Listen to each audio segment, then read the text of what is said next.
Happy Mushoku Mondays, everybody. Welcome back to yet another trek of the Mushoku Tensei Jobless Reincarnation novel series. We're on volume 26, chapter 3. I think I'm already halfway through this.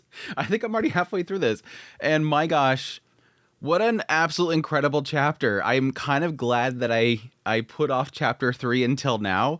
To give people a little bit of inside baseball, when I got done with recording chapter 2, I thought about doing a raw recording of my first time reading through chapter 3, and it just wasn't feeling good. Like, I was just reading too much and not analyzing, and I really don't like that aspect. So I think a couple people were asking about some live reads of some later on chapters, and like, yeah, as long as there's not stuff to analyze, it's fine, but I really don't like doing that. I like analyzing. I like digging into this stuff, and that typically is what we get with my actual breakdowns and everything. But yes, hype levels, insane ending, insane ending. My boy finally stepped forward and said, I'm gonna do something. It's time for me to do something. But yeah, let's get into it as per usual. Thank you guys so much for dropping by for the premiere. Hey chat, hope you guys doing well. Hope you guys have a great rest of your Monday after Mushoku Monday. Greatly appreciate you guys' support, your kind words, all that stuff. Last week the support levels were insane. Not just the supers and whatnot, which we're gonna get into in a minute, but just you guys' support. It means a lot to me. You guys are so fantastic. But yes, as per usual, greatly appreciate everybody that support channel monetarily through Patreon, tips, links, super thanks, memberships, all that stuff. Zynonix with 11 months. Thank you so much, Zynonix. Infernal Torch with a super and a gifted membership. Giving somebody else some of those emotes. Thank you so much, Infernal Torch. Your longtime support means a lot to me. Spud Monkey with 6 months membership. Thank you. Noah with a super and 23 months. He's almost that 2-year marker. Thank you so much, Noah. You're so fantastic. Royce Moith with 16 months as well and a super as well. Thank you so much, Moise Moise. It means so much to me. Matthew with 14 months. Thank you so much. Nogar giving away membership, giving somebody else them emotes. Thank you. Gearless with 2 massive supers. Thank you so much, Gearless. It means so much to me. You're freaking amazing. I hope everything's going well with you. Thank you. And Subro with a super. Thank you guys so much. It means so much to me. You guys are absolutely fantastic. Thank you.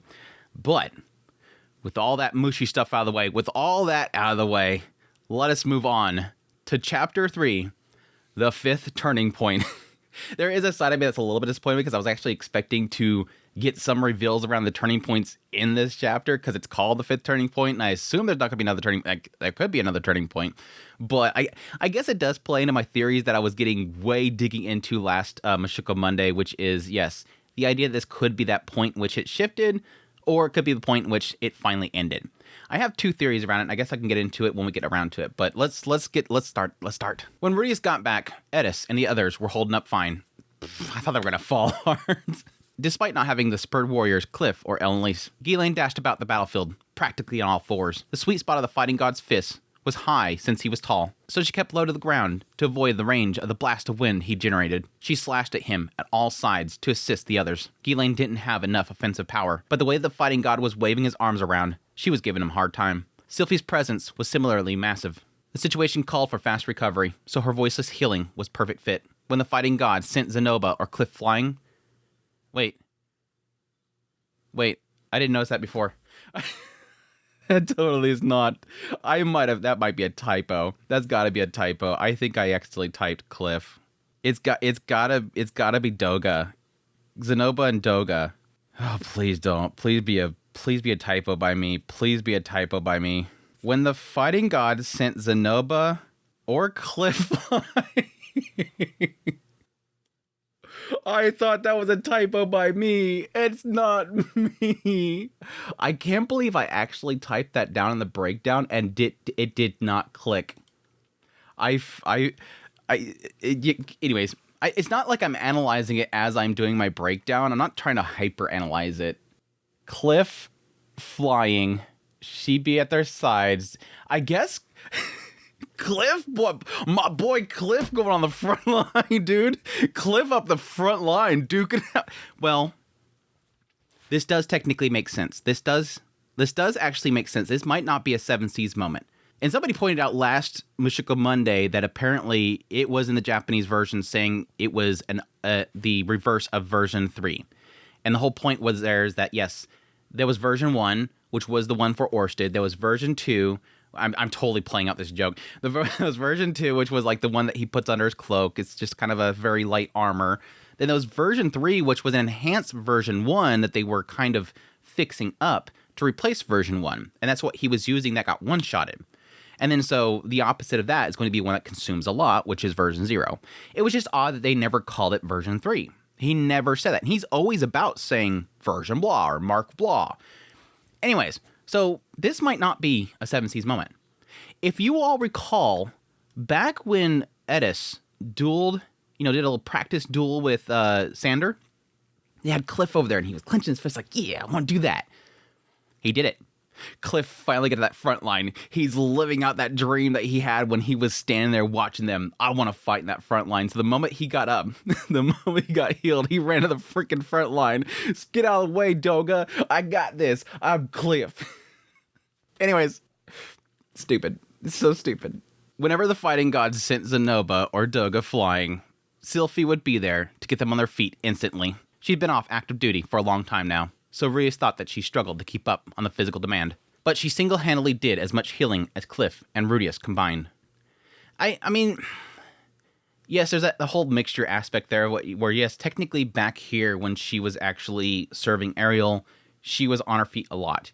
She was doing a lot of exercises every morning. She was exercising. There's nothing to say that she's not still doing that on a regular basis. It hasn't indicated that she's doing that, other than going for walks every now and then with them, whatnot. But yeah, you can make the whole argument that, taking care of kids and whatnot, it's a very taxing and very physical thing. Plus, you can also make the argument that she's using a lot of magical implements and whatnot that she still got from back there when she was aiding Ariel.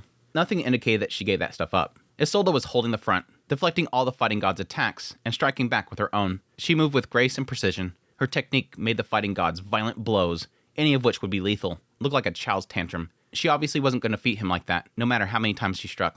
She didn't do any damage. She might have given him a good fight, but she never would win. At some point, she'd get tired, and then it'd be over. Yeah, this is probably why they lasted so long. The idea of having Isolde at the front line, she's a perfect tank. She's literally the perfect tank right here because she's able to deflect the stuff, do her counters. And again, it's not about the counters. It's about the fact that she's able to hold the line. She's able to keep him busy while everybody else is doing their thing. And yes, she'll grow tired eventually. She probably has a great amount of stamina. I would assume that she'd probably be able to go for days. Just sitting there doing counters. And that would give Rudeus plenty of time to go get whatever he probably could have gone back home and got the armor himself and got back in time with how well she'd be able to hold the line. So I guess I really didn't think about her when it came down to the idea of them being able to hold the line and him not come back to basically a bloodbath. But it does kind of, I guess it does, play heavily on the aspect that, yeah, Body Gotti isn't an incredible warrior. It's all signs to the point that he's not an incredible warrior. He just never dies, and he has an incredible armor. When it came to buying time until Rudeus got back, her presence was worth its weight in gold. Sorry for taking so long. Rudy, all of you, fall back. At Sylphie's call, everyone made a distance between themselves and the fighting god. Well. Body Gotti spared him no glance, his eyes immediately on Rudeus. They were about the same size. The fighting god was about 2.5 meters tall, magic armor about 3. With 10 meters between them, it wasn't enough for Rudeus to look down on him. That must be the magic armor that my dear sister bestowed upon the dragon god in recognition of his worth. You saw version once back. I forgot about that one. I caught that one, but I forgot about it. This chapter. Whew. This chapter. Yep.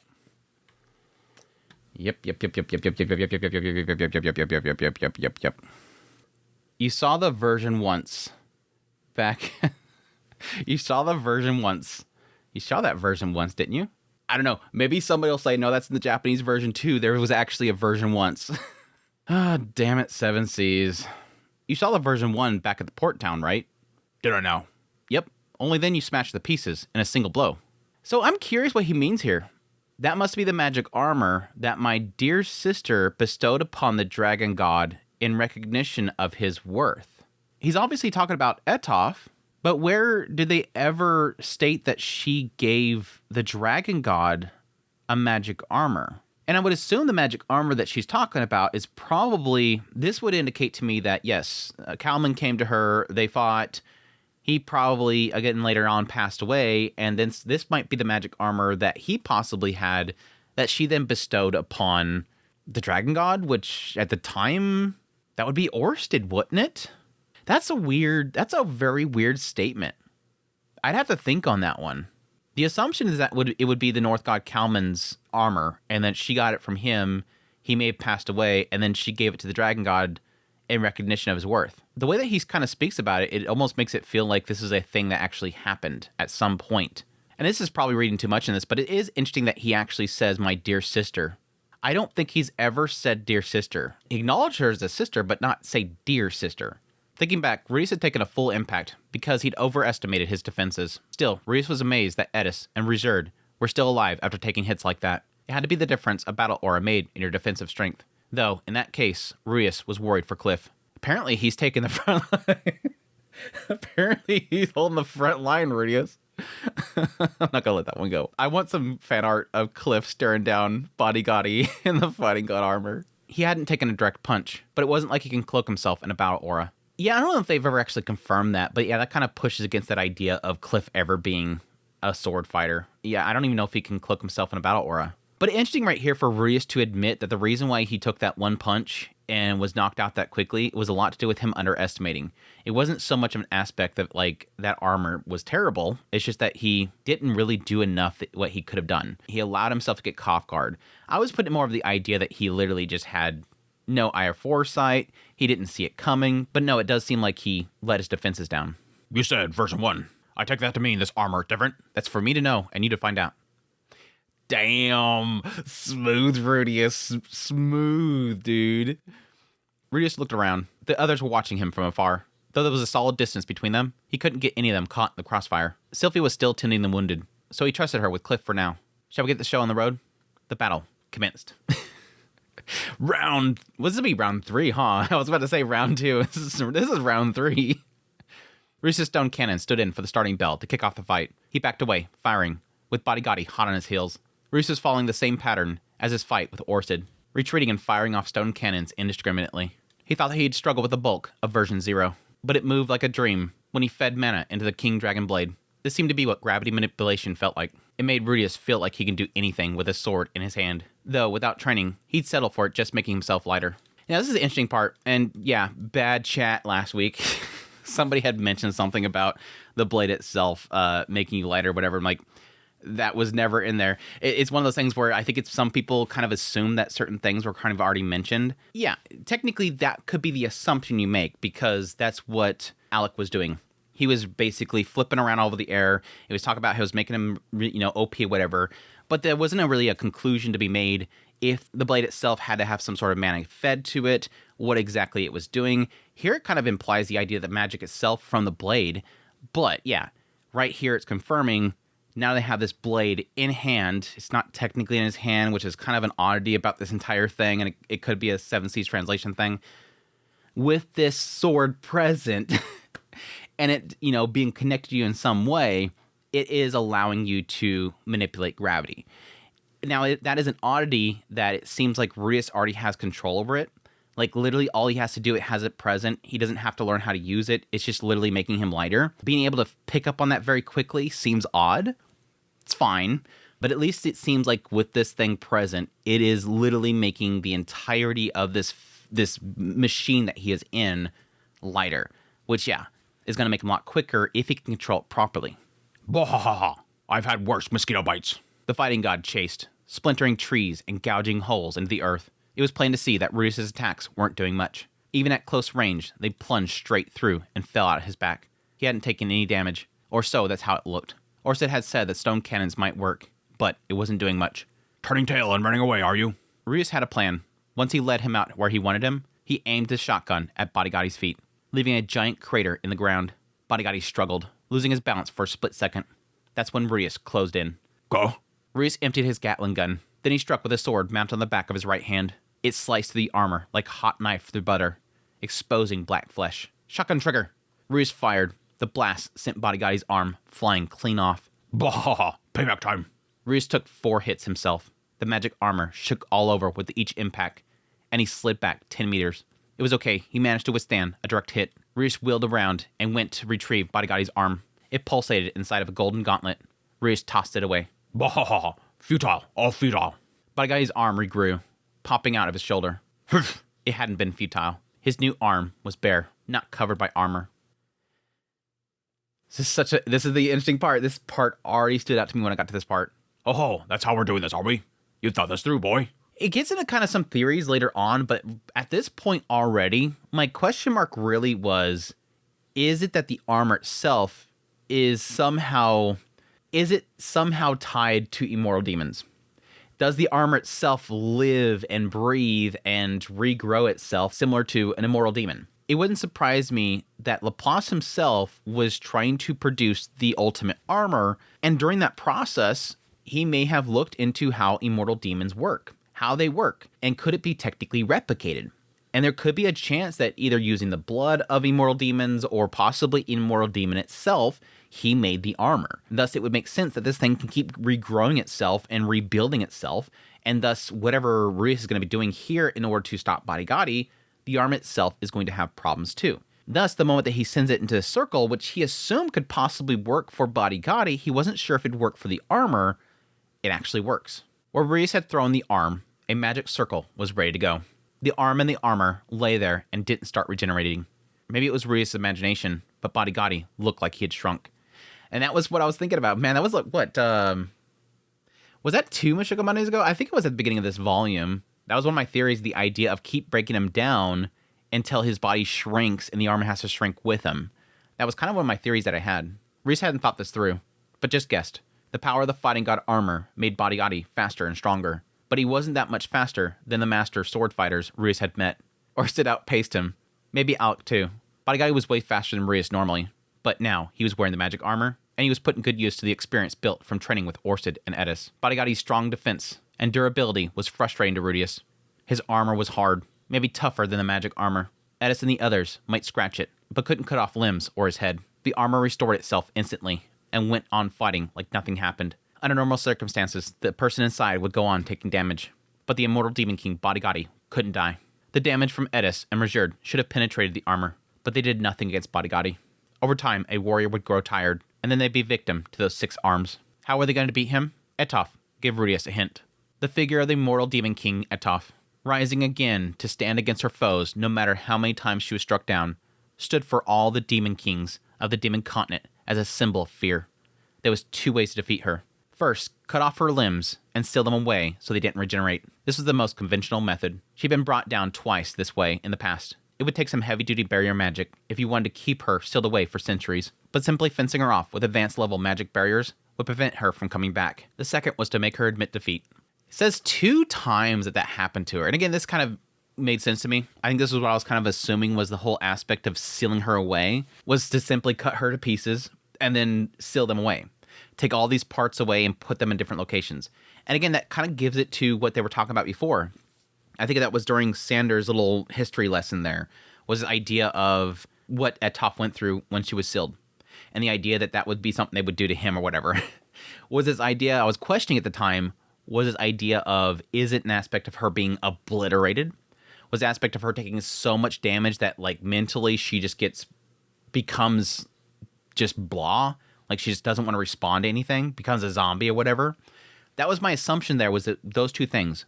Either that if she takes too much damage, like, her will to do anything is destroyed for a while, or was an aspect of her literally being separated, her pieces being separated so much that she couldn't do anything. And this implies the sealing was, in fact, cutting off parts and putting them away so they can't regenerate. Which, yes, makes me assume that that little box that Rudeus had probably had a part of her. Which is kind of a question mark as to why is that a thing? Like, why does she always keep a part of her that's sealed away in a box? Like, was it some sort of thing that she did in the past? Prediction? Yeah, it implies that this has happened twice in the past, that she has been sealed away in the past twice.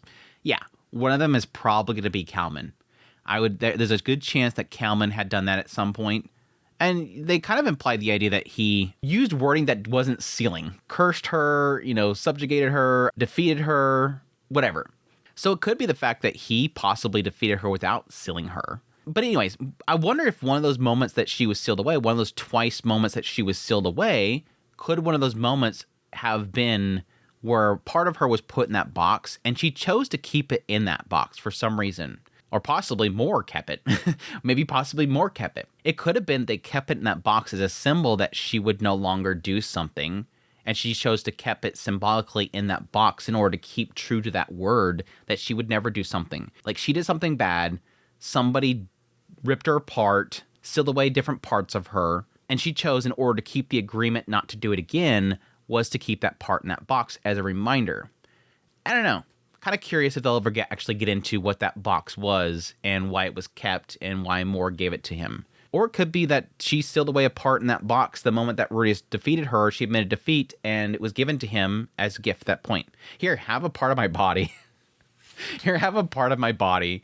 I'm actually curious at this point, and I actually thought about this at some point, and I never really got into it. I'm kind of curious if what was in that box was her arms, or if it just created arms for him because he needed them. I think the picture that we get of her was after he gave her back the arms, and she didn't have 4 arms. So it just must be just a part of her in general.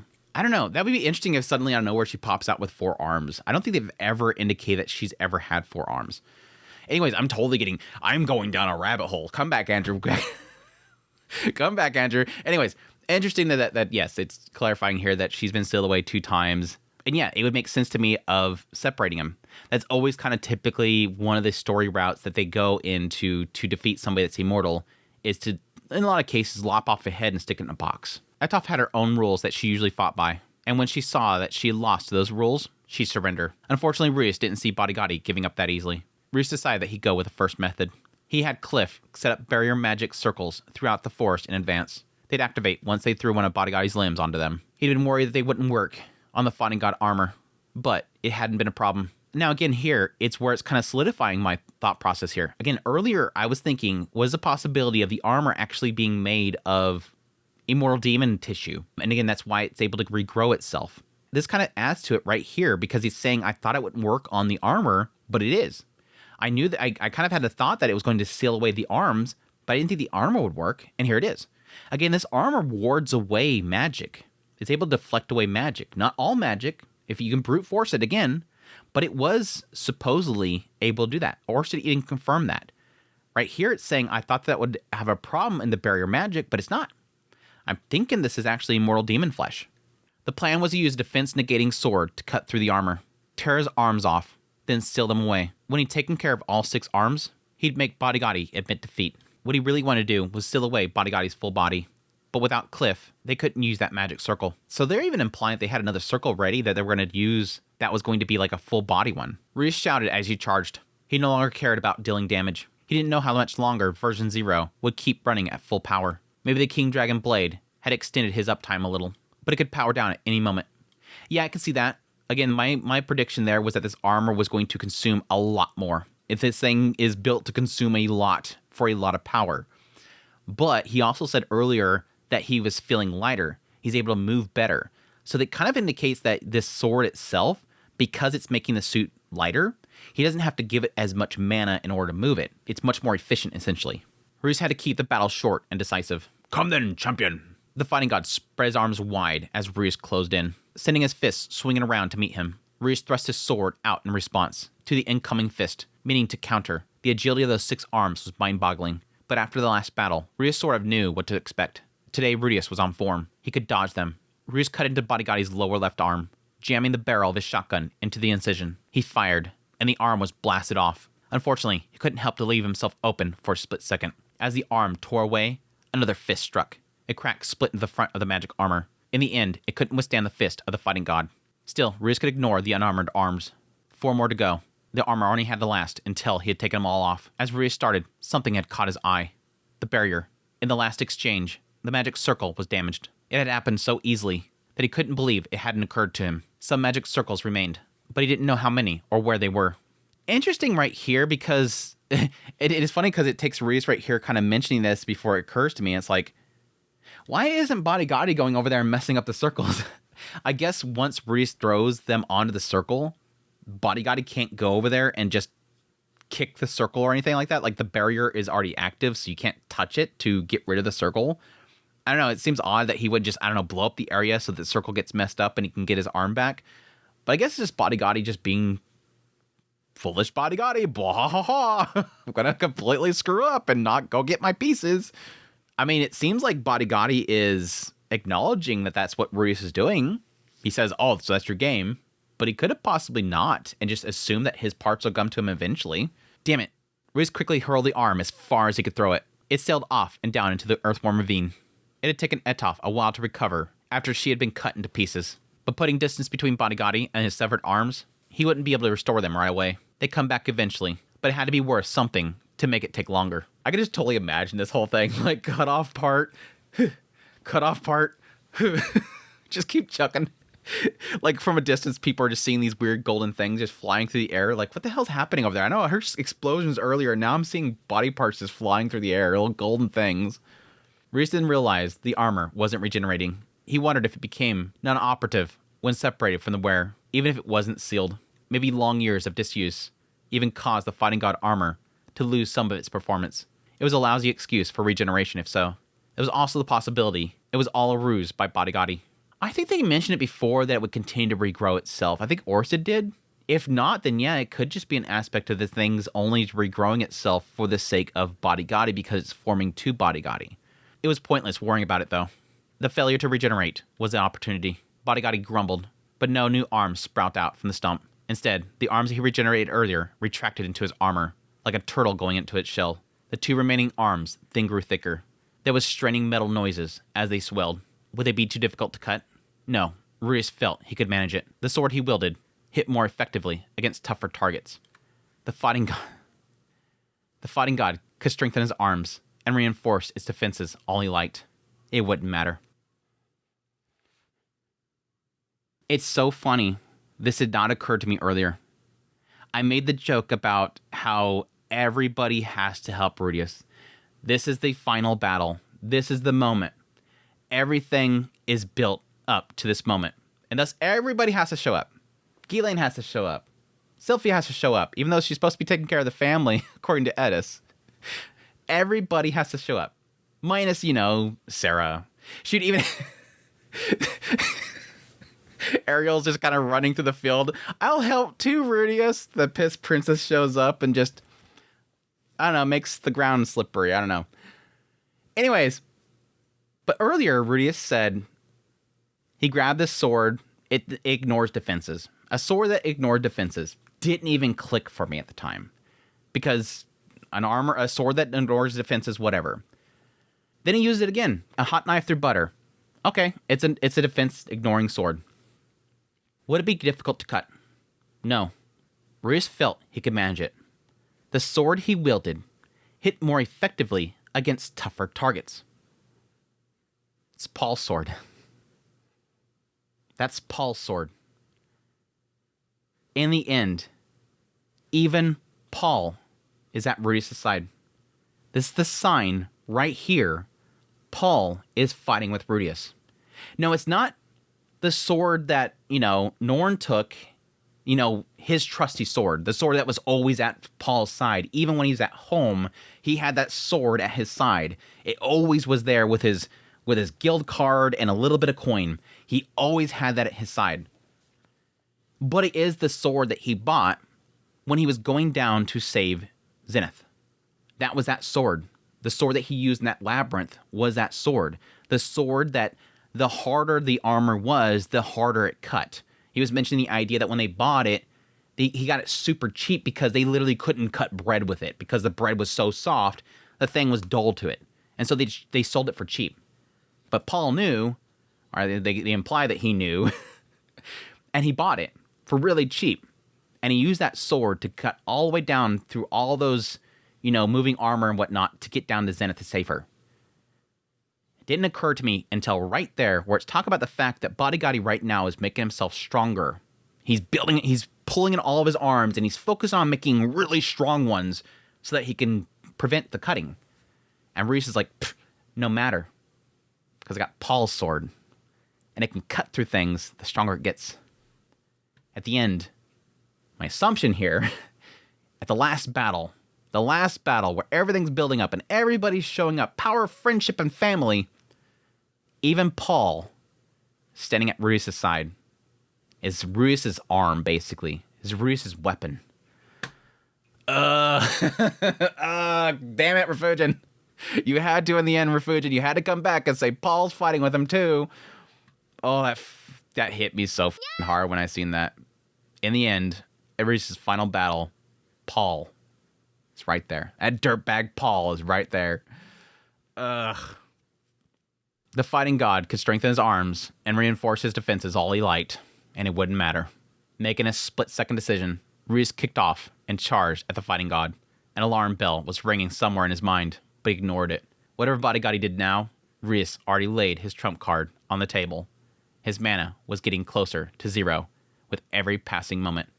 Unless he attacked, he couldn't win. Rudeus yelled, shouting help generate power. He squashed his fear and uncertainty and let a little courage show on his face. It was a little bit of the courage he needed to plunge in further.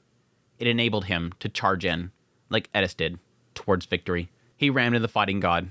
He absorbed the impact, but stumbled. Rudeus swung his right fist. It bit into Body's left arm, and then out the other side. Then Rudeus stabbed with his left, pushing the shotgun into the gash. Shotgun trigger. Rudeus shouted, and Bodyguardy's arm, encased in armor, went flying. However, Rudeus also took a hit from Bodyguardy's remaining arm. It sent him flying back and smashed the front of the magic armor into pieces. Rudeus felt like his body was going to be crushed flat, and he found himself falling backwards. Blood bubbled up in his throat. His heart was screaming not to give up. Bodyguardy had outplayed him. He merged his arms together to make his attack stronger. He had driven his fist into the crack of the magic armor with unerring precision and shattered it. Rudeus felt like a moron, but assured himself it was okay. He'd have done the same thing, even if he'd seen it coming. He charged in thoughtlessly and ended up cutting off one of the arms. He'd taken heavy damage, but it wasn't over yet. There was still one arm left. Still, Rudeus was shocked to realize he wasn't moving. The magic armor felt heavy, and his wounds weren't healing. Right next to where his body sat in the magic armor, there was a part that was like its core. Breaking that would cause the armor to lose mobility. It wouldn't stop moving entirely. It wasn't so simple of a machine. Still, it would be massively limited, fatal in a battle like this. That's kind of interesting to note. Again, I kind of assume the armor itself is built similar to like everything else. Like when they first found that doll, the idea was that like it's all like a circuit. Everything has circuits. It's like, again, the nervous system. And so it could be like this armor itself in its core has a core, and this core could be similar to a brain. Not that this arm can't move without it. Some electrodes, whatever mana, can be fed to it, and it can still move, it can still twitch. But it's going to be much more difficult because there's kind of an efficiency core in the middle that makes everything kind of work much easier. Yeah, he can pour mana into the left hand, and it still moves because he still has left hand there to feed it mana. It still can go directly into it, but the core itself probably helps it run more efficiently. Could be an amplifier as well. It amplifies the mana. Panicking, Rudeus sent out mana. With mana remaining, he could still move. He could still fight. But why wasn't he moving? A good plan, and such spirit. While Rudeus lay there, unable to move, Bodyguardy approached. And you gave me a good fight. Farewell, Rudeus. Not even Laplace dreamed up such an elaborate scheme. Bodyguardy raised his cannon-like fist above his head, then brought it swinging. Gaw! He grunted as something red rammed into him from the side. Whatever it was slashed into his arm, severing it from the shoulder and sending it flying into the air. Grr! There was only one red something in that forest. Eris. This is so interesting because, again, what did he say earlier? What did he say earlier? They were just scratching it. They weren't able to, like, cut off limbs. That's how tough this armor is. And again, Rudeus has to literally brute force it with the stone cannon. He's having to pierce it with stone cannon. And again, using the sword that ignores armor. Which, again, kind of wonder why he didn't give it to Eris to begin with. He just got the armor. He runs in the battle. He's going to use it. He doesn't have any plans to having Eris at his side the entire time. Anyways, makes sense. Right here, Eris comes up there and is furious and cuts off his arm, dude. He straight cuts the damn thing off and just offsets everything Rudeus just established there. They can't penetrate it. They can't cut it off. Eris comes up there and says, "Goodbye, arm." Could it be she had followed Rudeus? Had she been at his side the whole time? Rudeus didn't know. No other support arrived. Eris had come charging in alone. A moment later, something was off. It was Eris' sword. It had broken. The famed Phoenix Dragon sword had snapped off at its hilt. Up until now, any damage they had done to the outside of the armor hadn't been able to cut Bodyguardy's arms off. She had forced her sword to cut through. Any sword would break. She straight pushed that sword to his limit to cut his freaking arm off. Damn, Eris. Damn, Eris. And now she's about to go in again. She literally broke the damn thing. She's ready to go again. Damn. Eris, dude. Best girl Eris right here. Best battlefield girl right here. Gah! Her sword broken. Eris refused to stop. She faced down the fighting god, as though she hadn't even noticed, howling all the way. Looking around, Rudeus noticed she wasn't alone. Following her out of the forest was Sylphie, Richard, Ghislaine, and Isolde, but they were all too slow. Damn, Sylphie keeping up with all of these battle aura infused people. Again, I kind of assume it's probably because she's got some magical implements on, but still very surprising that Sylphie can keep up with Richard, Ghislaine, and even Isolde. It's cute. Got to show that everybody's joining in. At least this time Roxy doesn't show up. I was so put off by that way back there when Rudeus was saved by Eris from Orsted. Like, Eris freaking hauls butt in the forest and gets up there in front of him. And then for some reason, a pregnant Roxy and Sylphie's like falling, like they can keep up with Ghislaine and Eris. It's like that would never happen. You put so much emphasis on how battle aura makes you so much faster. That wouldn't happen. Anyways, Sylphie's always keeping up, even without battle auras. Only a fool would dare to stand into my way alone. Bodyguard spoke as he advanced on Eris. There was no one to protect her. Without hesitation, Rudeus activated the escape circuits and ejected from the magic armor. Strapped on his back was a sword. The moment he gripped the hilt, a feeling of awesome, unlimited power rushed through his body. Yeah, here's the weird part. When Rudeus left the town, the village, it indicated that Orsted threw him the sword. He was in the armor. Orsted threw him the sword, and he caught it with his arm. So it kind of implied that he had these two swords in each hand, and he's going into the battlefield. And then he hauls butt. The moment he gets in that armor and gets that sword, he goes straight to the battlefield. But I guess at some point while he's running, he just opened up the hatch and he put the sword into the magic armor and attached to the back of the to the seat or something like that. Like, oh yeah, by the way, just inside here. Okay. Maybe there's a picture in the back of the novel. I don't want to look though. There's probably a picture somewhere that explains it, just like the whole thing with the veneer. The sword contained a staggering volume of mana. It was a sword crafted specifically to make a person into a hero. That kind of makes me wonder how that works. It gets into it in a minute here. This thing will take mana. This thing is going to take an insane amount of mana from them. But it also implies here that it already has mana in it. Which makes me wonder that, yes, when you use the sword, when you release the power of it, which they're going to do it in a minute, and probably back there when Alec had done his Excalibur, it probably used a lot of that mana, released it.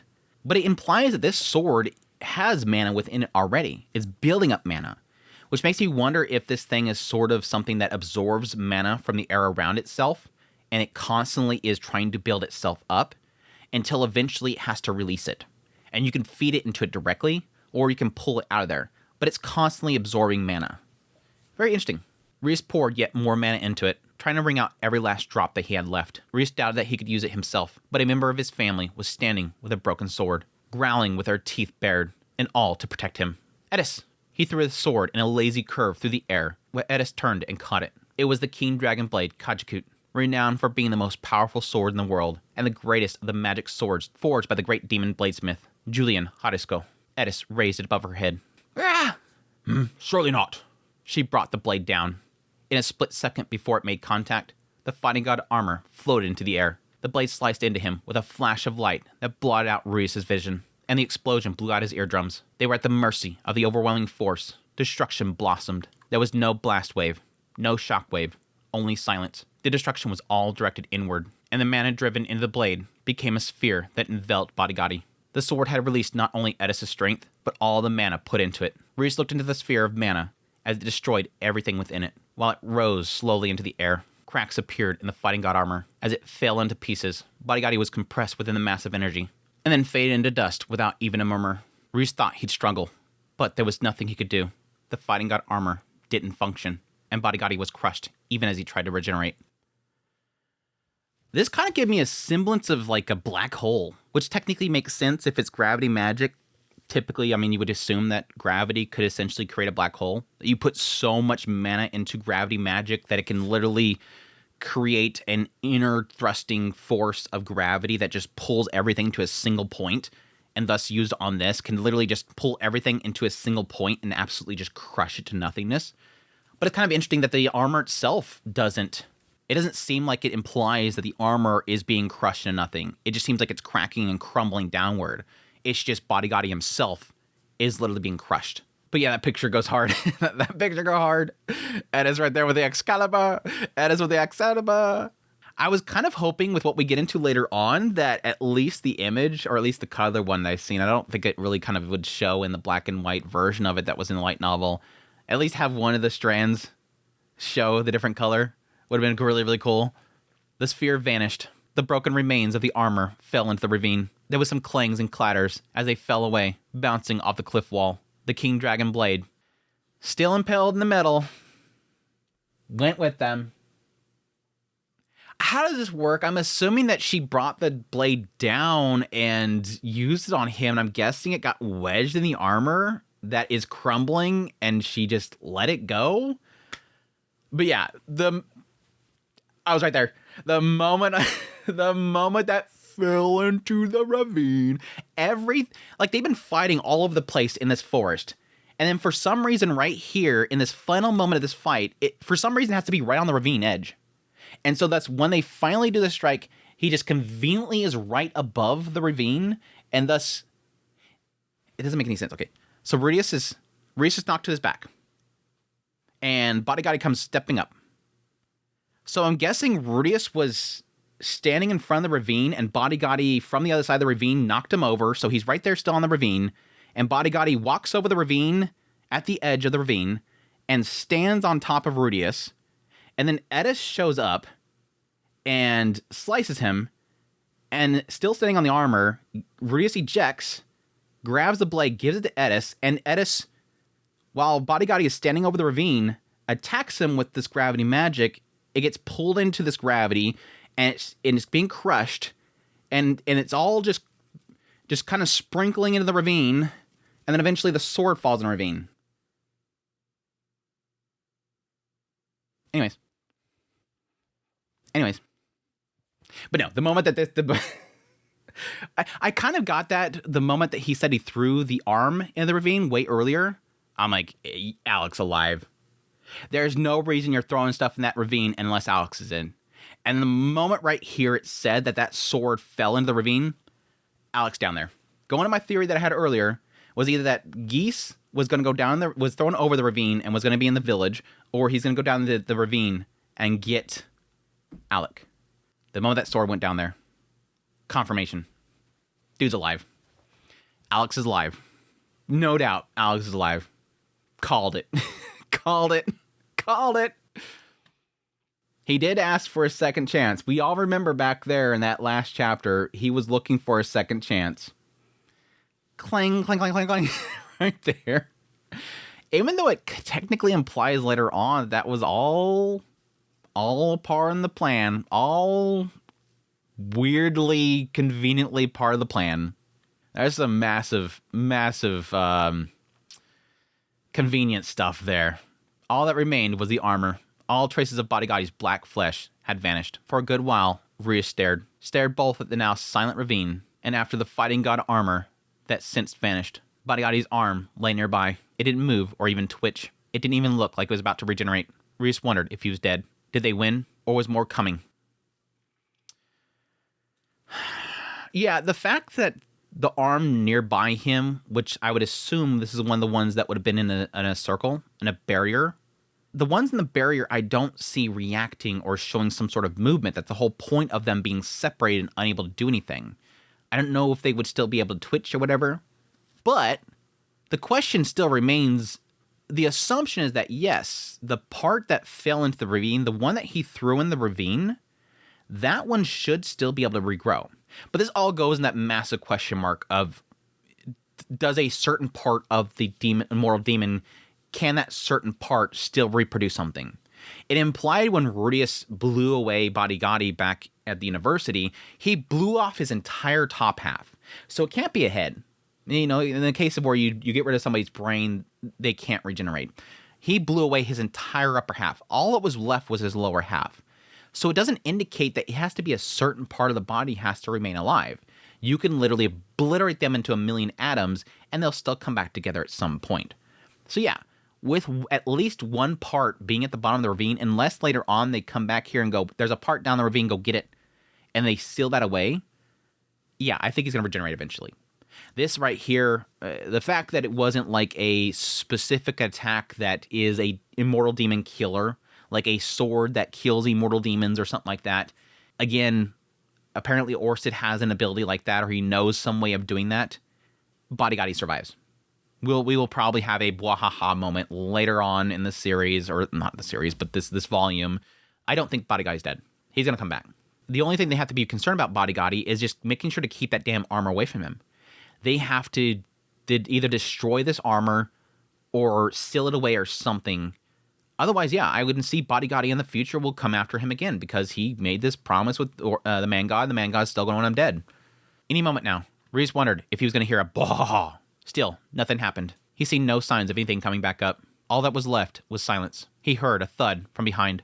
Eris had fallen to her knees, face pale. He rushed over to her, wondering if she had taken a counterstrike. Reaching out his hand, thinking he had to heal her, he sank to his knees as well. Oh, it was an injury. He recognized the sensation, as well as the look on Eris's face. This was mana drain. Sucking out all the mana he had left hadn't been enough to satiate the King Dragon Blade Kajakut. He had used up all of Eris's mana as well. She probably hadn't experienced mana drain since childhood. She sank back, blinking. Eris, Rudeus, your hair's gotten whiter. He put his hand to his head, though he couldn't tell himself. But returning her regard, he saw one lock of her hair had turned white as well, like she had put a streak in it. You too, Eris. Huh, I guess we match. She toppled forward. She hadn't fainted. She was only weak after using all of her strength. He wanted to fall on top of her, but he held himself firmly back. Rudy! Sylphie was peering at them, worry in her eyes. She wasn't alone. Rajerd, Ghislaine, Isolde, they were all there. I want a picture of that. I think that would look great. There's got to be an art out there of Eris looking all badass with one white streak. That would be super cool. I would love to see that. Maybe it's in the inserts. I don't know. We'll see. But yeah, can see this. This thing, it seemingly used in a massive, massive attack. And it seems like it completely drained not only Rudeus of everything that he poured into it, but everything that Rudeus had. Which again has always been the question mark is, like, again, we always mention the fact that, yes, a mage, what Rudeus found, a mage can keep using their mana when they're younger, and they can build up that mana pool. And that's essentially what, Sylphie did, and that's what they pretty much wanted Julie to do. And they're doing that with the kids. This idea of when they're very young, it's a good time to build up their mana pool by making them use magic and deplete their mana over and over again. And then at a certain point, that becomes pretty much set in stone. But a question mark that I had was, since, a battle aura essentially is using mana, the question I had was, is that essentially doing the same thing? If you're training with a battle aura from a young age, can you essentially build up your mana pool? And thus that would be useful for situations like this, where she could use Kajakut in an OP way. I mean, I would assume that Sander and, Alec would have done the same thing when they were younger and thus built up that mana pool. I doubt they're using fireballs and whatnot. Just using the blade itself could have been building up their mana pool without them even knowing. It's a question mark. Sylphie, where's Cliff? Well, someone else healed his wounds. Then Zenoba and Doga carried them back to the village. All of us came straight after you. But then I didn't want to get in the way, so I hesitated. But Eris went in alone. Huh? Sylphie had laid a hand on Eris's prone body, and now she looked puzzled. She probably casted a healing spell out of sheer reflect, but Eris wasn't wounded, so she didn't get up. I think it's mana drain. The sword consumes the mana of whoever wields it. Oh, all right then. Sylphie's got... Poor girl Sylphie's having like two different deja vu moments right here. First was the, damn it, we can't get in the way of Rudeus. Rudeus is going to fight alone. We can't get in his way. And Eris is like, whatever, I'm going to go help him. And Sylvie's like, no, we're supposed to wait for Rudeus. Screw you, I'm going to go help Rudeus. And also healing somebody and being afraid you're doing something wrong. Not really the second one. But yeah, the other thing in here notes is, and I didn't really notice this until reading this the second time, where's Cliff? Well, someone else healed his wounds, then Zenoba and Doga carried them back to the village. Someone else? Yeah, the assumption is that she didn't see. She probably just seen Cliff up and he was healed, and she's like, well, somebody else healed him. I don't know who else, but somebody else healed him. Nobody else is a healer. I don't see the superb warriors having healing. It would have to be Rudeus or Cliff himself. Nobody else has healing magic. except for Orsted. So yeah, right here I'm assuming Orsted has already made his decision. Orsted right here has already made the decision. He comes out there, heals Cliff, gets everybody else out of there. Everybody's going back to the village. Sylvie's like, yeah, everybody's heading back to the village. Not sure why, but everybody's heading back that way. Zenobia, all of them are going back. I don't mean that he's making the decision that he comes to later on, because that seemed to be predicated on what happens up next. I think he already knows what's about to happen. I think he came over there, was kind of helping from the shadows, got Cliff back up, sees, man, Cliff's going to die if I don't help out. He probably healed up Cliff. He's probably watching from a distance. And as everybody's getting back there, he probably knows what's coming up next. He probably knows somebody's about to come up there. And he's like, I got to get these people out of here. I bet he already decided at this moment, I got to get everybody out of here. He knows what's coming up. Anyways, Sylvie, those arms over there, get them to an undamaged magic circle. Then get Eris back to the village. I need you to tell Sir Orsted what happened. Then bring Cliff here. Rudeus stood. The version 0 was in ruins, and his magic was exhausted, but he could still move. He didn't know how much time it would take for Bodigadi to restore himself after being crushed by that much mana. The way he disappeared looked like he'd been annihilated.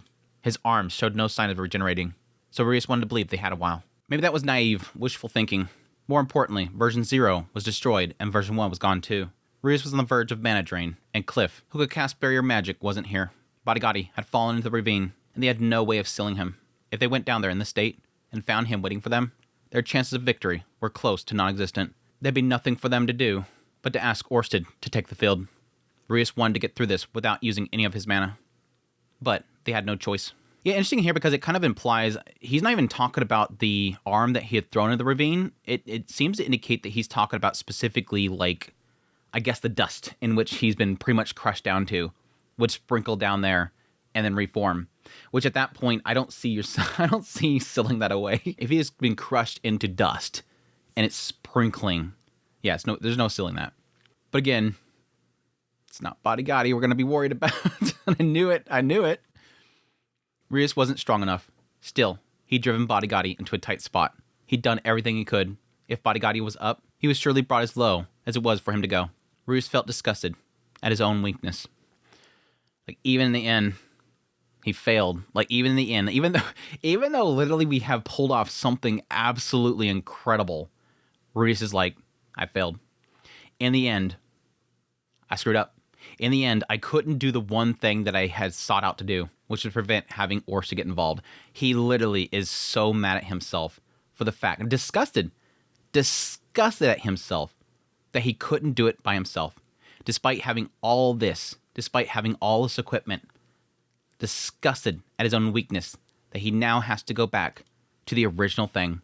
This is all to prevent Orsted from getting involved, and Orsted's getting involved. I failed. I still this is kind of dumb, but it's literally where my brain is connecting.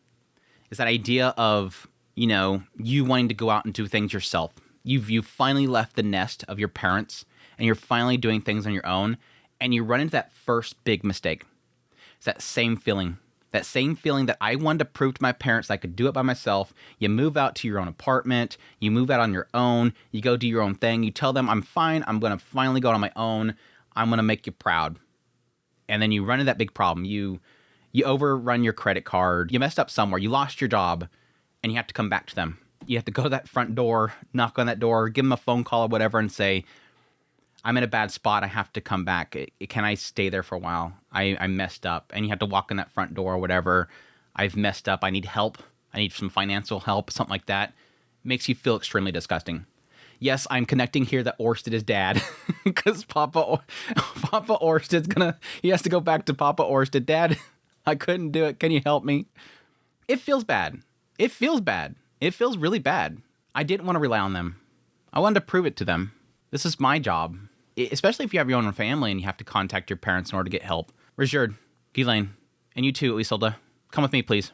Reedy, where are you going? Reese had thought that he'd done everything he could, but there was still one thing that he had to finish. Even if his mana was close to exhausted, he had to do it. I'm going after Geese. They found him straight away. Next to no effort, Reese didn't have to use a little mana that he had left. The moment he crossed the ravine and entered the flame-blackened forest, there was a shadow cast by the charred remains of a great tree. They found Geese lying on the ground, his whole body charred dark by terrible burns. When Reese cast Flash over, it had burned the forest and him with it. When Reese first saw him, he thought he was dead. He was so still. He looked like a black boulder. But luckily, Richard found him with his third eye. Geese wasn't dead. Geese. Hey, boss. He wasn't dead, but it was clear that he would be soon. And Rudeus wasn't about to heal him. Yeah, the first thing before I forget, I did find it funny that after reading this segment right here, I immediately recalled back there when Rudeus had first shot Geese when he came to the ravine. Rudeus is up there, and he thought about using a different spell. And I think at the time, it's a fire spell that he wanted to use, blast cannon or whatever. That could have been a different earth one, but it's still like one of those aspects of that if he had just used fire, if he had used flashover in that moment when he was right there, this would have all been done. Well, I think he would still fight Bodigatti, so it's not like it would have changed anything, because nothing that he did after that point would have changed anything. But still, it's like he technically could have had that done back then, not have all that like stress and everything. But I mean, there's a good chance that whatever Bodigatti chose to do right there was by Geese's orders. Go jump that ravine. And without that, he might have just continued to get lost in that forest. Who knows? I don't think it would have changed anything, but it's still kind of funny that he'd brought that up. He had brought that up. And again, I'm not really sure if they've ever mentioned what a blast cannon is. It could be a different type of earth magic, but my assumption is that was a fire-based magic. There's a lot of names that are changing in this bit here, like Deep Mist and Dense Mist and all that kind of crap. He wasn't dead, but it's clear that he would be soon. Geese wasn't dead. Geese. Hey, boss. He wasn't dead, but it was clear that he would be soon.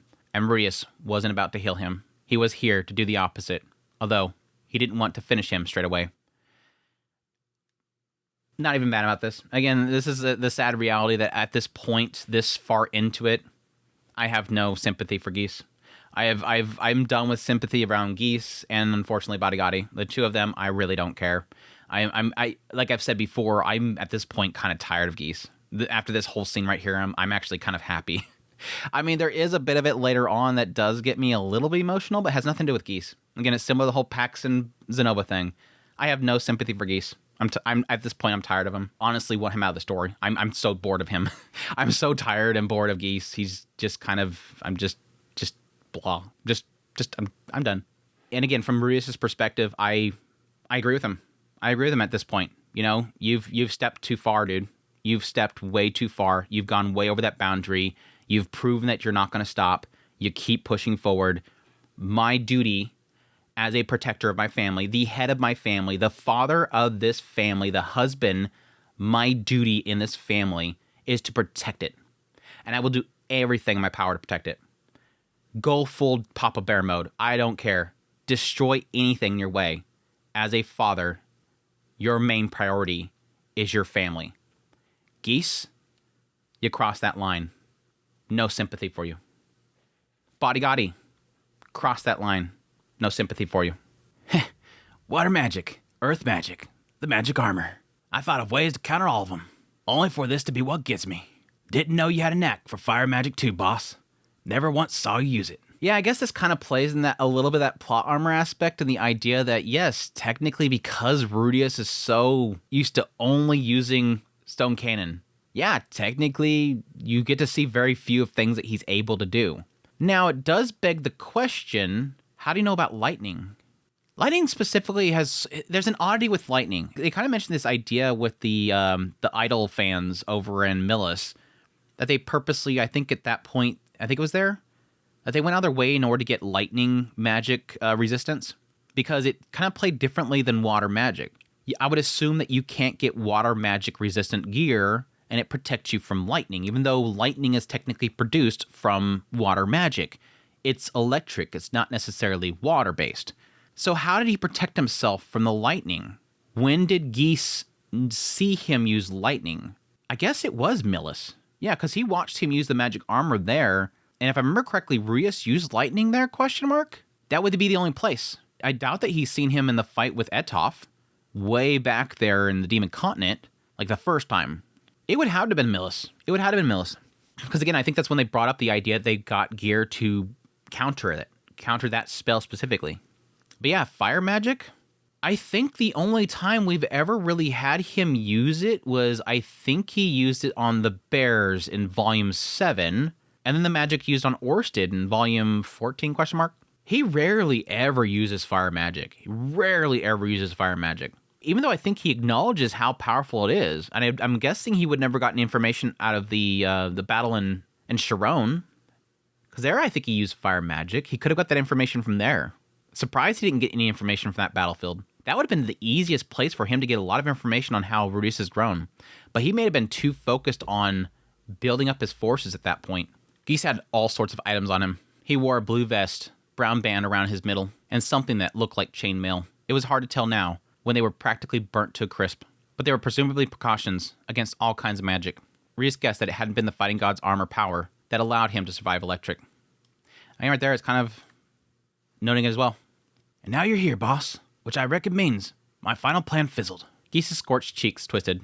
His final plan? Reese guessed that depended on whether you called sending Bodygotti alone counted as a plan. And again, it kind of implies later on that that wasn't the plan, which is just kind of weird.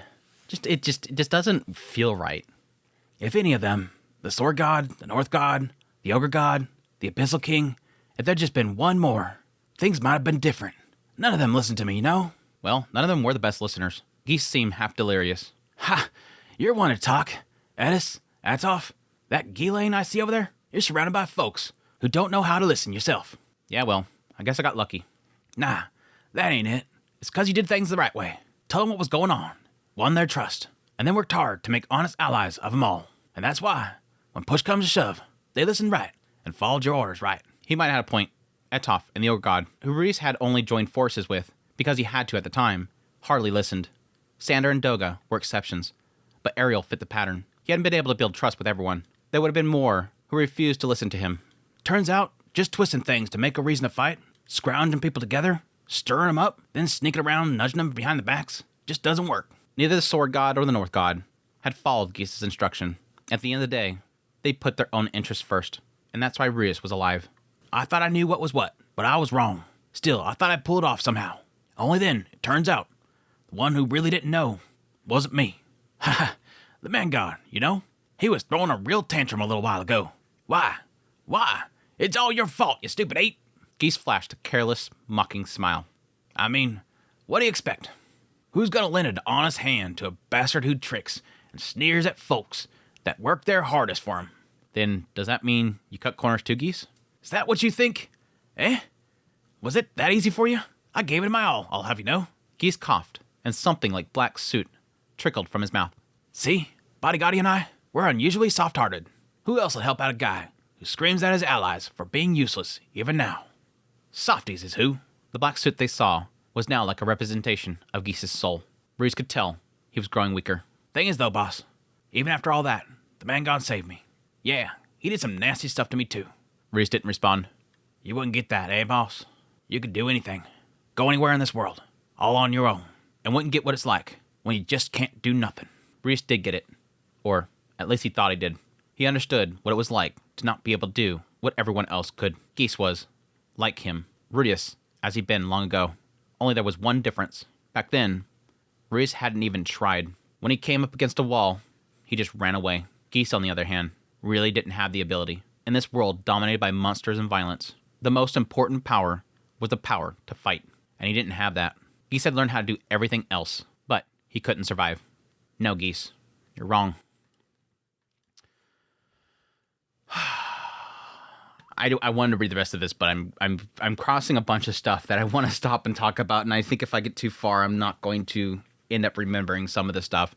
Interesting that he points out the funniest thing that seems like comes from this is the fact that the man god didn't see it.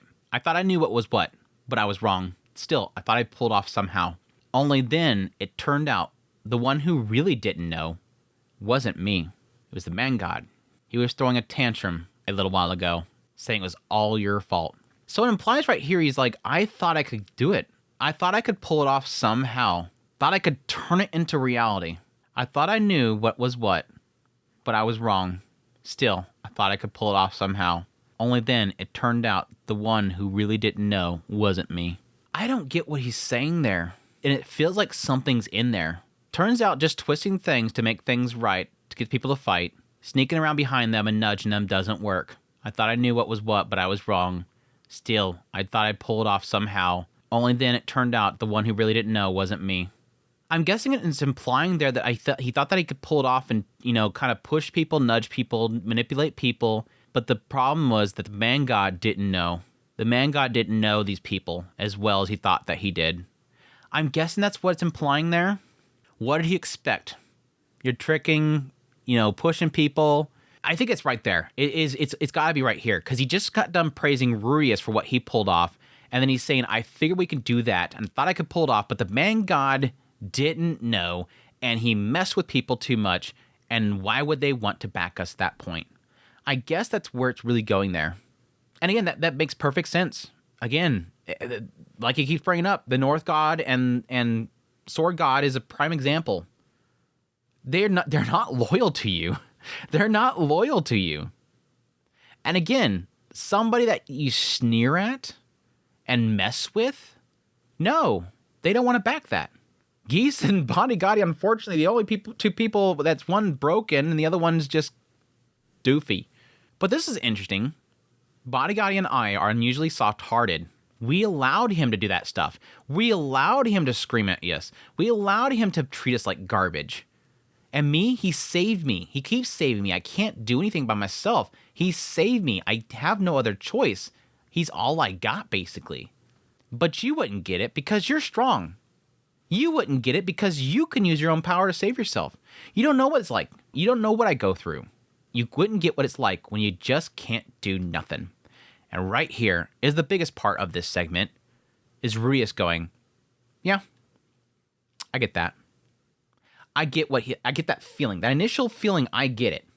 And again, this is like always, we're at volume 26, and we're still going to go reference, there's a little line down here that says reference page 63 of volume 1 or whatever. We're going all the way back to volume 1. We call back there when Rudeus, when he realized that everybody had the power but himself. It's a dog-eat-dog world in our world, this world. It's a dog-eat-dog world here. The tough beat you down. The bullies beat Rudeus down, beat him down the ground. I was weak. I was Geese. In that classroom, stripped butt naked, I was Geese.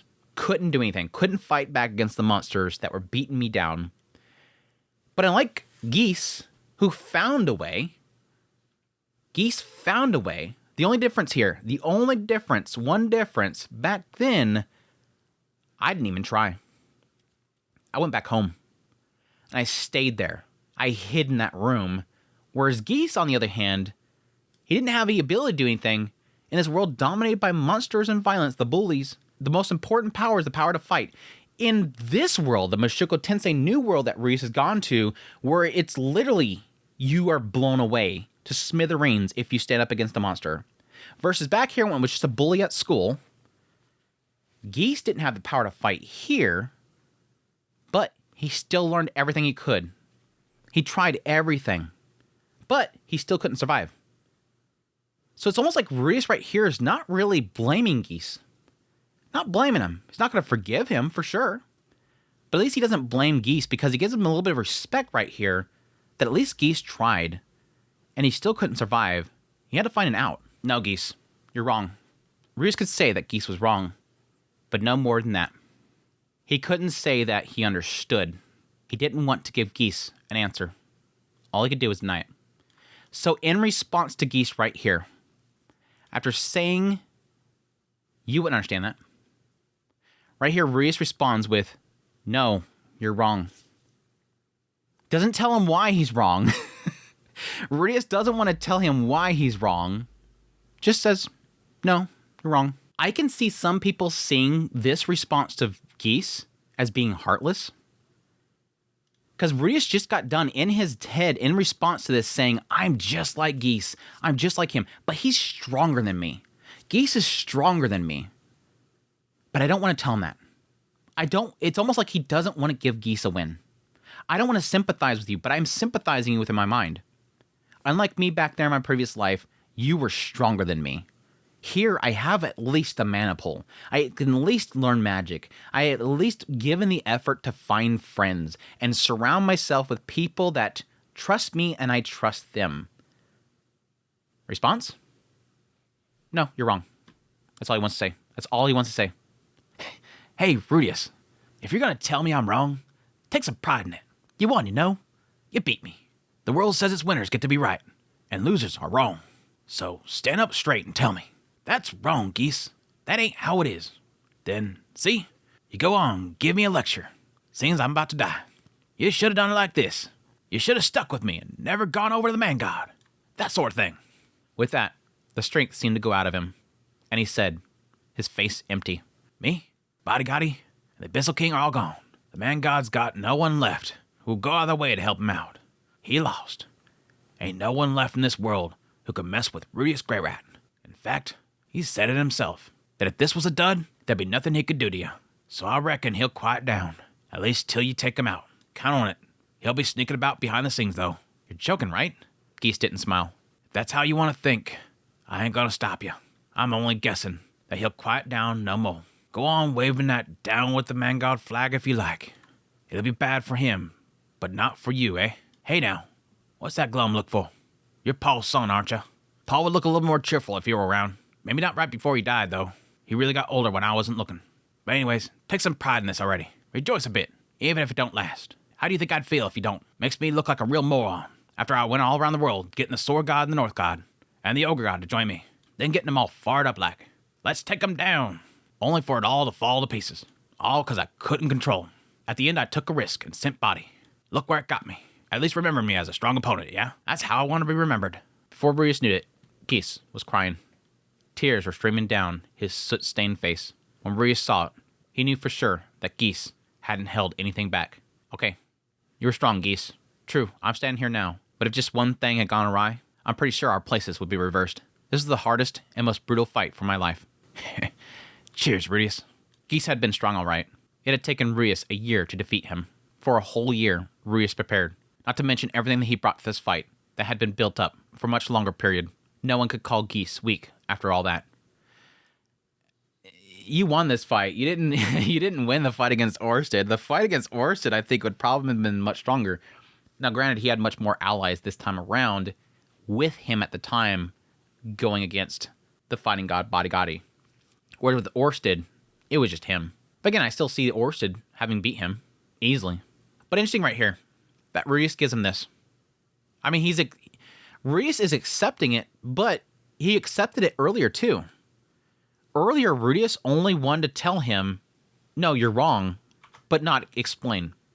He didn't want to give him anything extra. Didn't want to go into details about exactly why he's wrong. Doesn't want to give him the deets. Here, he says yes. He gives him something. It's very interesting. But I do want to note, for later, Geese does say his last thing was sending Body Gotti in. At the end, I took a risk and sent Body.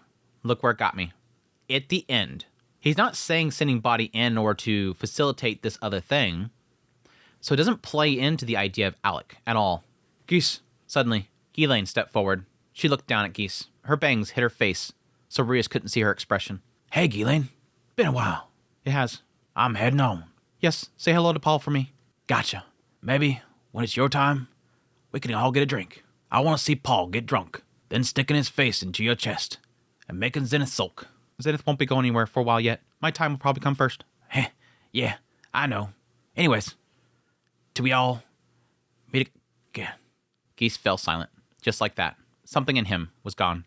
Suddenly, even though he hadn't finished talking, Ghislaine's ears twitched, and her tail drooped. He's dead. Geese was dead. Potch, potch, potch. Rip and piss, Geese. Rest and piss, Geese.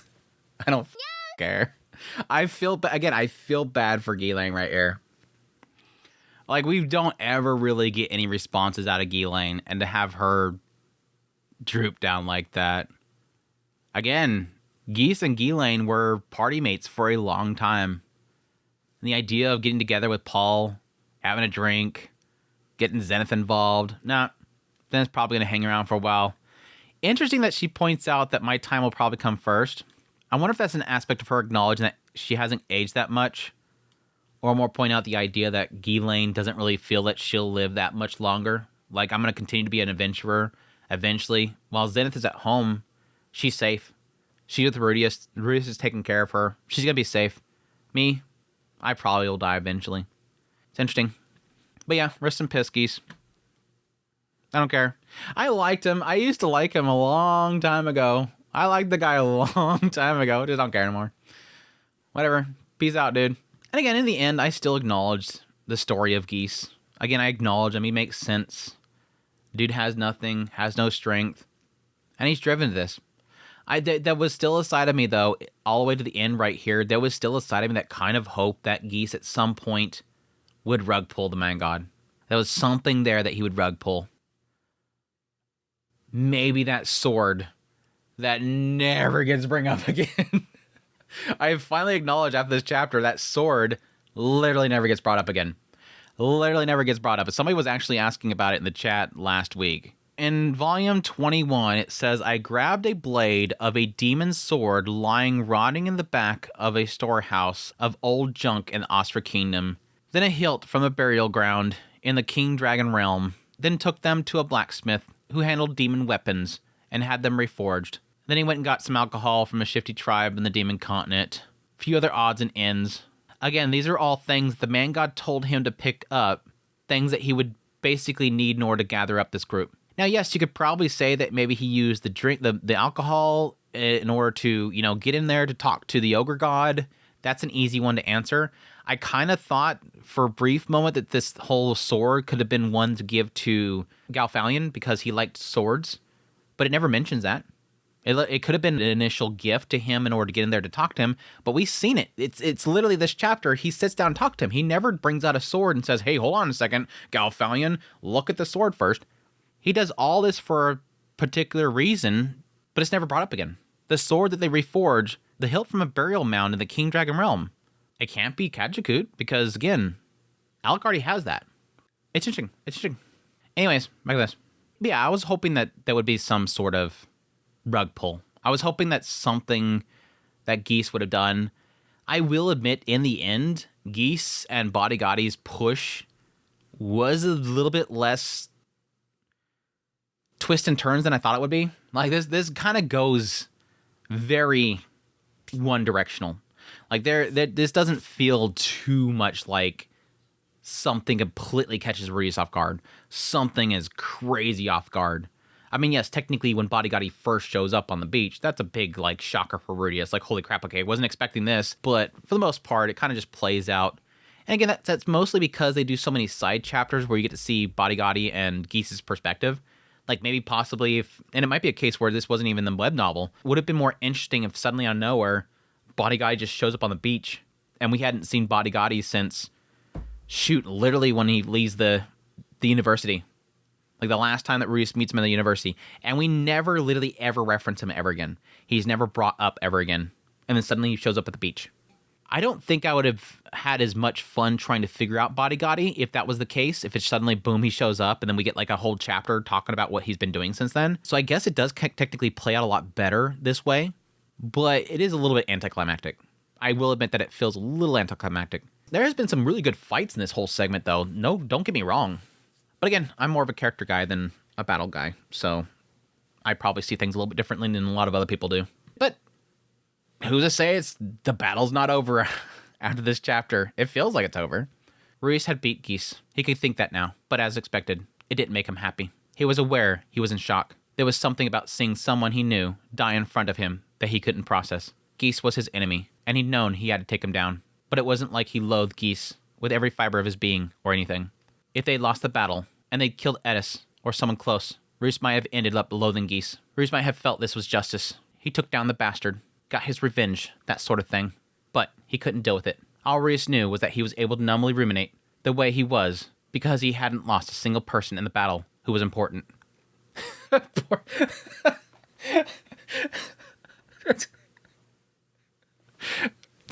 Like at this point, Rudeus is pretty much assuming Sander's dead, Moore and his team's dead. All these poor Superds are just kind of splattered all over the place. Nobody. He's like, I guess I could feel this way because I haven't lost anybody. Yeah, nobody important. Poor people. But it's a good point. I feel kind of like this it doesn't feel good. I killed Geese, who I chilled with. This is my bro. We were hanging out together. He gave me his flea-invested vest. I still held on to that. He still held on to that stupid vest for the longest time. Geese was his bro. He was like a bro to him. Hanging out, having fun. He liked Geese. Geese looked out for him. He looked out for Geese. He was a fun guy to talk to. They saved Mom together. It doesn't feel good. But it probably feels bad because I didn't lose anybody. If I had lost Eris, yeah, I would freaking spit in his face. It's different. It was like a total victory. The only reason you feel this way is because you had a total victory. If you didn't have a total victory, you'd probably be more angry. But you got total victory. So it feels bad. I don't blame him. I don't blame him for that. Reese had met his victory conditions. He'd wiped out the disciples and kept Orsted in reserve. It had been a hard fight, and there had been missteps. But despite that, it was a perfect victory. A rare thing. It's a perfect victory, sort of. Maybe Rudeus was trying to use the way Geese had died to mess it up a bit. Rudeus wondered if a part of him had been more clever. Maybe he could have had Geese come back over to his side. I don't think so. It's sad. I mean, yeah, the idea here is more clever. If I was clever enough to be able to trick Geese or figure out a way of talk him into it, yes.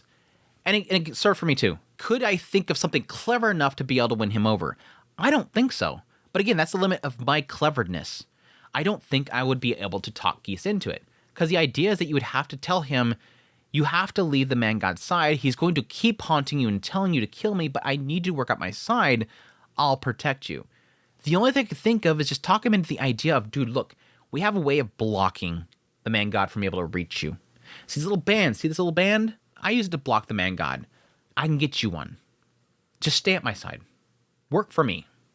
I don't know. I don't think, because I think Geese has, it's more than just protection. It's more of an aspect that, again, the man god shows him places. The man god is the reason why he's able to do what he wanted to do, which is go out and adventure and go to dungeons and tackle things. Is the information that he got from the man god. Think about it, wasn't doing any good. At the very least, Rudeus could take Geese's bones back and make a grave next to Paul's. That'd be good.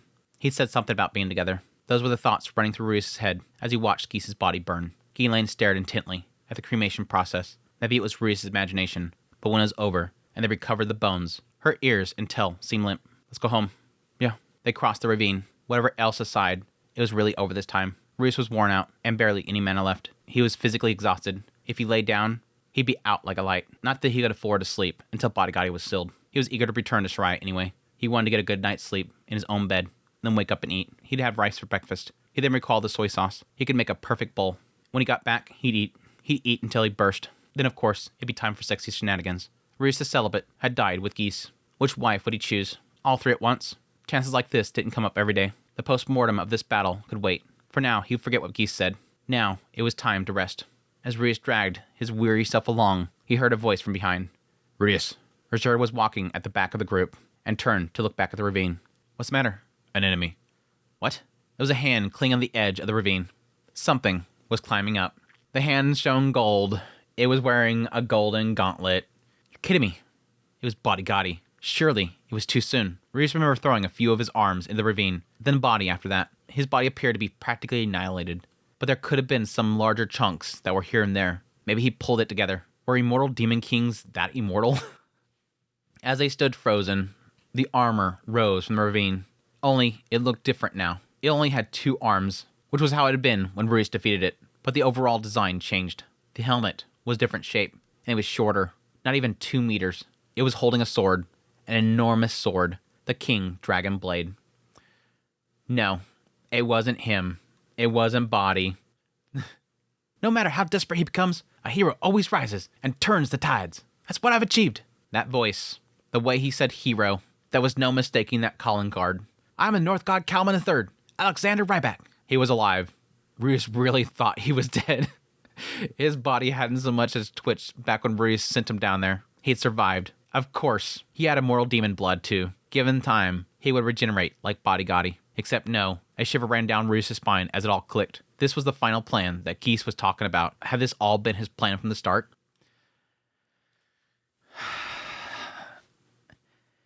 If that's true, that's super cheesy. I'm sorry. That's as bad as earlier, again, when Rudeus got knocked down by Bodygotti, which would imply that he was facing the ravine, gets knocked down, Bodygotti's pretty much on top of him, Eris runs up, they grab the sword, super Excalibur, and for some reason he gets pushed back and goes into the ravine.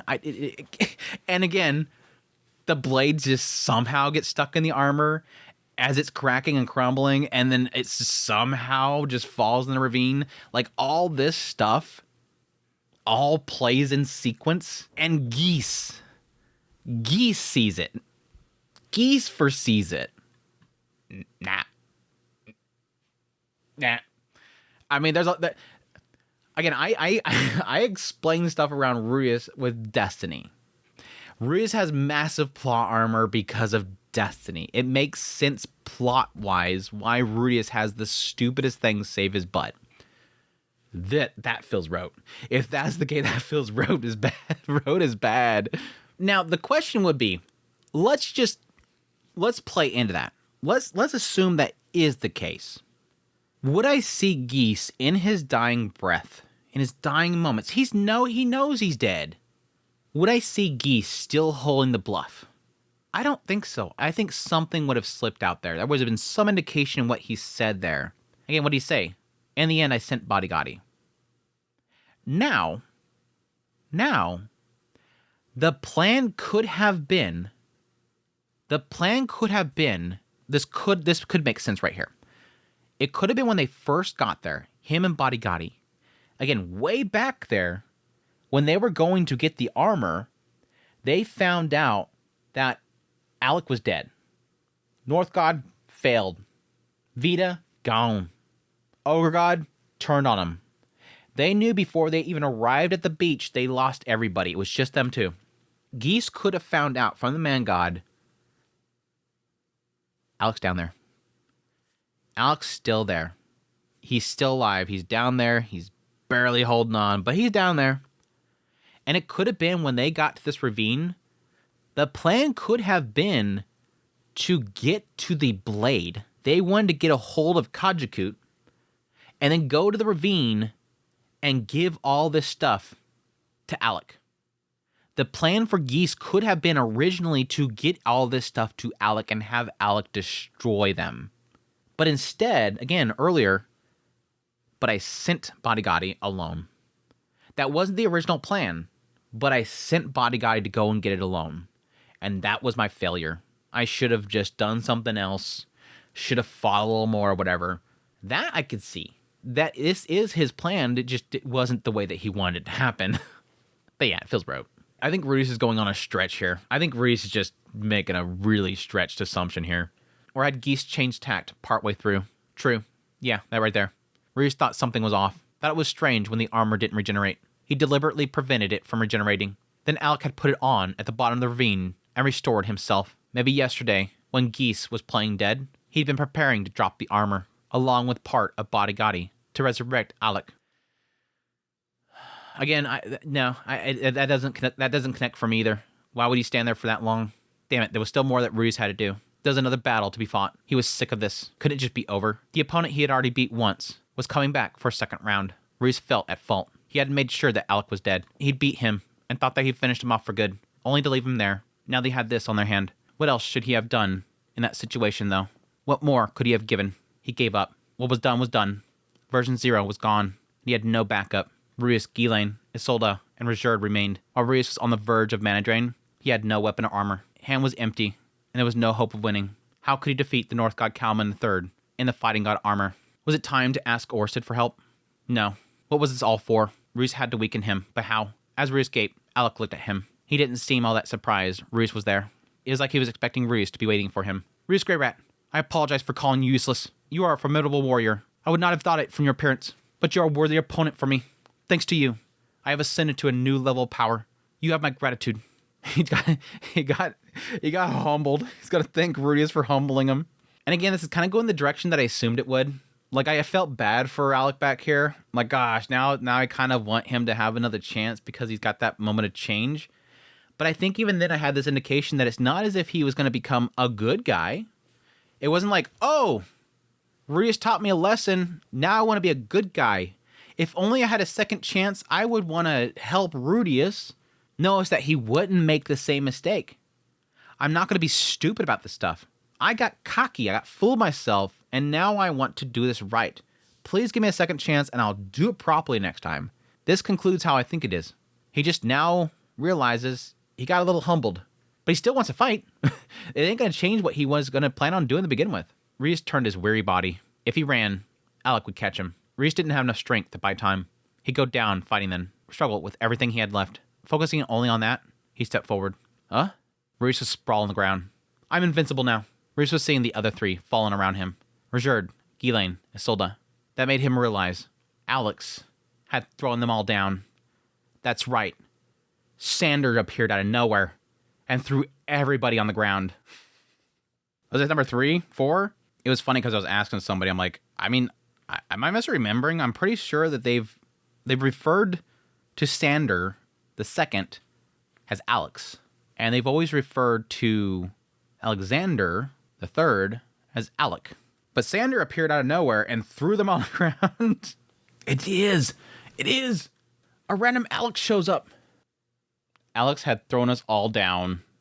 Now, I'd normally say, they kind of have a similar translation there, but it's like, you literally said Alec a second ago. Alex said, and then he says Alex had thrown them all down. It's dorky. Anyways, moving on. He knocked them all down in one hit. This is my thanks to you for making me stronger, Rudeus. I will let you live. Searing pain shot through Rudeus. His legs were broken.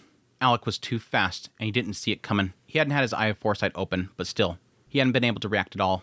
Neither had the other three. Eye of Foresight wouldn't have made any difference. Maybe this was the true power of the Fighting God armor. When the wearer was stronger, it built upon their strength. Yeah, again, this is sort of one of those kind of question marks that I have with even giving it to Alec is the fact that he's not an immortal demon king, so he's not going to be able to repair himself over and over again. If Reese had the strength to use stone cannon on him or whatever, probably would have knocked him out. But the problem is that he's much faster. Unlike Bodigadi, he's got the physical fighting power that Bodigadi didn't have. Where Bodigadi is just unending. But eventually, it would deplete Alec. That's the problem that Alec has. That's the problem that they have with giving him that armor. Never mind, that wasn't right. It wasn't like Bodigadi had been weak. He was plenty strong too. It was simply the wearer had changed. The armor's performance changed as well. It changed its form to align itself with them. It really was the ultimate armor. Farewell. Alec was walking away. There was no time to be shocked. Reese casted healing on the other three. They were unconscious, near death, but not dead yet. Was this Alec's idea of mercy? His idea of mercy was to make them literally near death. Like if they didn't get healing, they were dead. He still didn't take Rudeus seriously, but that wasn't a bad thing. After healing the other three, Reese casted Earth Fortress to cover them up before going after Alec. Interesting that Rudeus knows that. Was this his idea of mercy? He still didn't take Rudeus seriously. Because again, he knocks out Rudeus, but he doesn't take his arms out. I think the only way that Alec would be not underestimating Rudeus again, because again, he said that. Back there when I was down in that ravine, he was saying back there, I underestimated him. And right here, he knocks down Rudeus and says, I'm good. This is my mercy to you. Peace out. He's still underestimating me. Because he just knocked me down and I'm able to heal and just get right back up. But again, there could be that aspect there where Alec is not necessarily underestimating him. Just knows that if Rudeus comes after him, I can beat him really quickly again. And he probably could have. There's no way that Rudeus can take him on right now. Rudeus had no plan for what to do when he caught him. He wondered if Sylphie and the others made it back to the village. What Orsted would do. He had no answers, but Alec was heading towards the people that he wanted to protect. Towards Eris, Norn, and all the Superb. He couldn't allow them to be slaughtered. There was no reason to not go after him, but his legs weren't cooperating. They trembled, refused to respond how he wanted them to. But even then, he managed to run. Superb village was too quiet. Maybe everything was already over. Why? Why is no one here? Alec bawled out as Reese passed the gate. It was empty. The Superb were gone, as was Julie, Aisha, and Cliff, and the others who had been carried back to the village for their wounds. Even Sylphie, who was supposed to be relaying the information to Orsted, was gone. Eris too. There wasn't a trace of any of them. All the people had vanished into thin air. How could this be? Isn't this what Rudeus was defending? He was right. This was bizarre. Everyone had been there. Rudeus questioned how much time had passed. It was about 3 hours from here to the ravine. He'd used version 0 to get there, and been in a big hurry, so only an hour. Then he fought Bodigadi, searched for Geese, and then came back, so maybe 6 hours. He had been in a hurry, so he hadn't looked around much. But he was sure that they'd all been there. Except, hold on, hadn't there been too many people?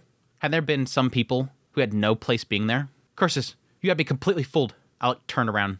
Rudeus Greybat. Waves of fury radiated from him.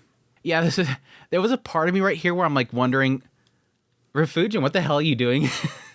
There was a brief moment of me going, what is Refugin doing? Because again, the thing that immediately came to my head right here when Rudeus was saying there had been too many people here, hadn't there been some people who had no place being there?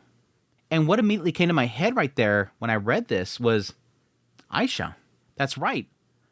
Aisha was the massive question mark that I had. It made sense that Sylphie and Roxy came there. They all arrived there.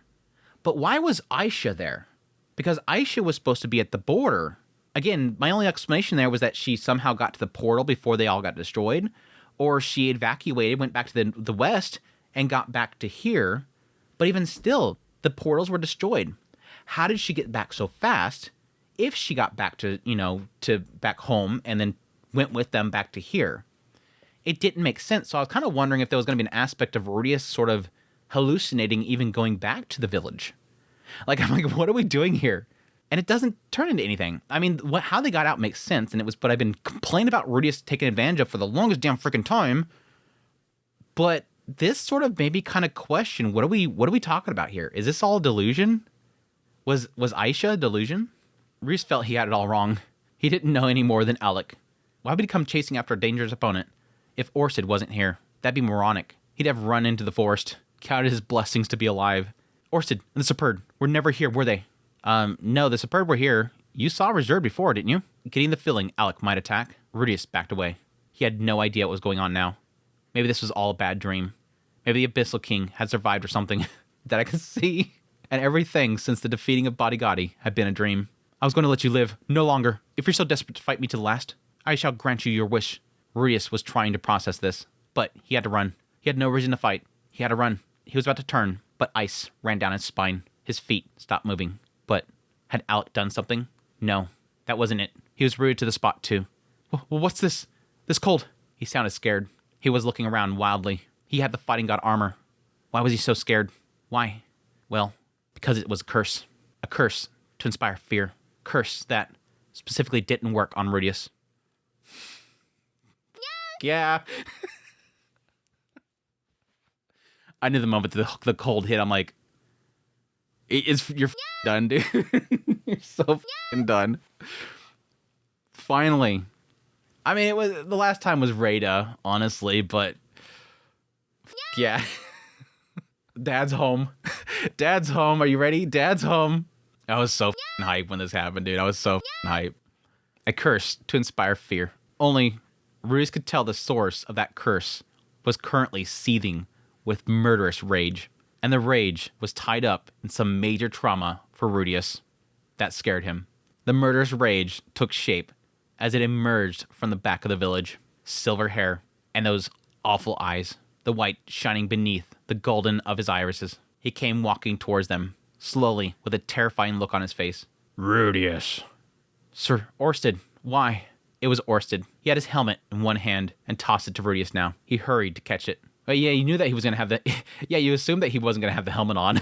If he's got that much radiating from him, he ain't got the helmet on.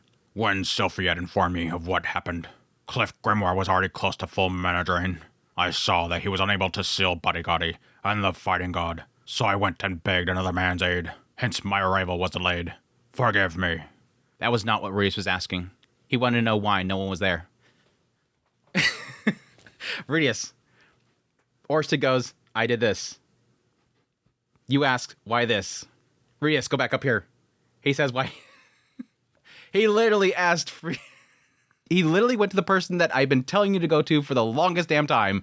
Go talk to Petagus. Orsted literally asked a man's aid. Petagus. That's why he was late. Sylphiette came to inform me what was happening, which was, again, to go get Cliff so that we can go seal Bodigadi. He looked at Cliff. Cliff's already drained. He cannot seal him. He will not have the man do that. We have no options. Things are about to go down. Everybody's down. Sylphie told me you guys have used everything. It ain't gonna happen. You literally depleted yourself. Sylphie told me your hair's white. You're drained. You're done. Thus, I have to fight. At that moment, Orsted said, it's my turn. It's my turn. You did good, Rudeus. It's my turn. I gotta get these people out of here. If these people are here when I go crazy, when I fight him, they're done. The people here are done. I gotta get them out of here. So I went to Pedigoose, and I asked him, can I get these people out of here? That all clicked for me the moment he said that. He had Pedigoose come get everybody out of there. This, however, this I did not anticipate. Orsted looked at Alec, who stood there in the fighting god armor. I shall handle the rest. Orsted stepped forward, and Alec took a frightened step back. Rudeus had no idea what was happening. He only called after Orsted. But Orsted, your mana. Enough. There has been enough of that. Orsted shook his head. I too have made up my mind. Made up your mind? About what? He looked at Rudeus. His mouth quirked in the thinnest shadow of a smile, then set with an almost imperceptible determination. With the most terrifying face in the world, he spoke.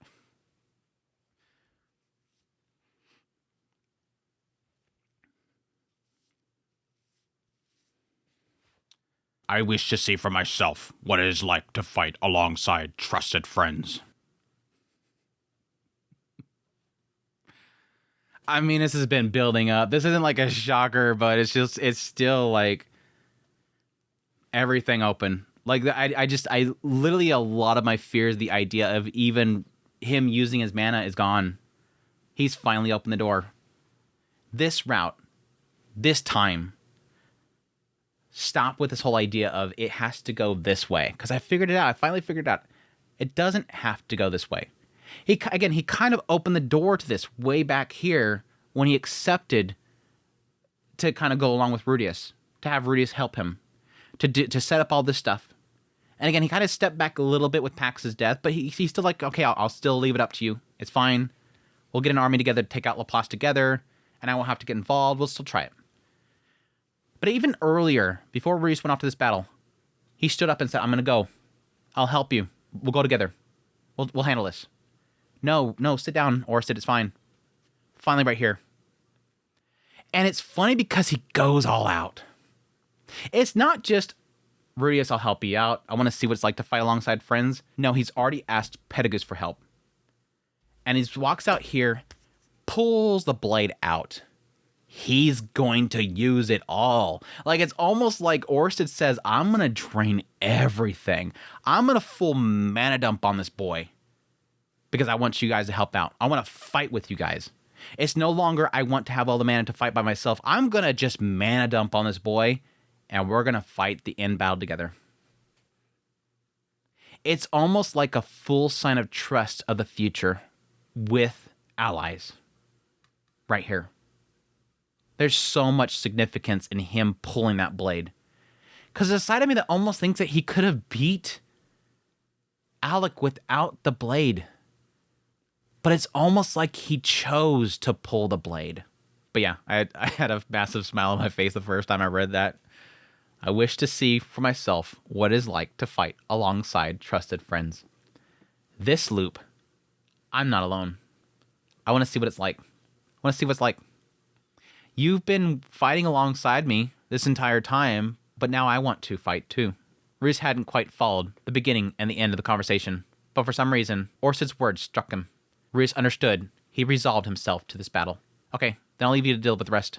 Rudeus stepped back. There was nothing for him to say. He was supposed to be thinking that he couldn't allow Orsted to fight, yet he could still feel a little smile tugging his mouth. At his mouth. He'd mistrust a little. Not one thing in particular exactly. It was just that Orsted had let him in more than he had thought. Orsted thought of Rudeus as his ally on an emotional level, not just in calculations. Orsted wanted to fight alongside his friends, not allies, friends. From now on, Orsted would not be alone, but with Rudeus. He wouldn't use Rudeus, but rather stand at his side. I got that feeling from him before you left, Rudeus. He didn't want you to die. He said, don't die, Rudeus. Don't die. And I had that feeling there. I think if you guys go back there, I said, didn't I? He no longer sees you as a pawn. Rudeus, don't die. Again, if you die, it'll all be for nothing. Because again, Rudeus himself isn't required. He's already had children. Rudeus, he doesn't want you to die. He wouldn't use Rudeus, but rather stand at his side. Now Rudeus knew they couldn't lose. He thought he failed to achieve a goal, but won something else. I lost to this dude. I lost to the fighting god. I lost to the fighting god armor. I lost to Bodygotti. I lost to Alec, but I gained an ally, a friend. It was a side of me that was like, I could see Rudeus smiling right here, a smile tugging at his mouth. It's like, oh, Orsted's my friend now. But it's like on the other side of it's like, yeah, boy, go get him. Piece it. Come up. Now then, North God Kalman III, Alexander Ryback. So, it's you. You're the dragon god Orsted.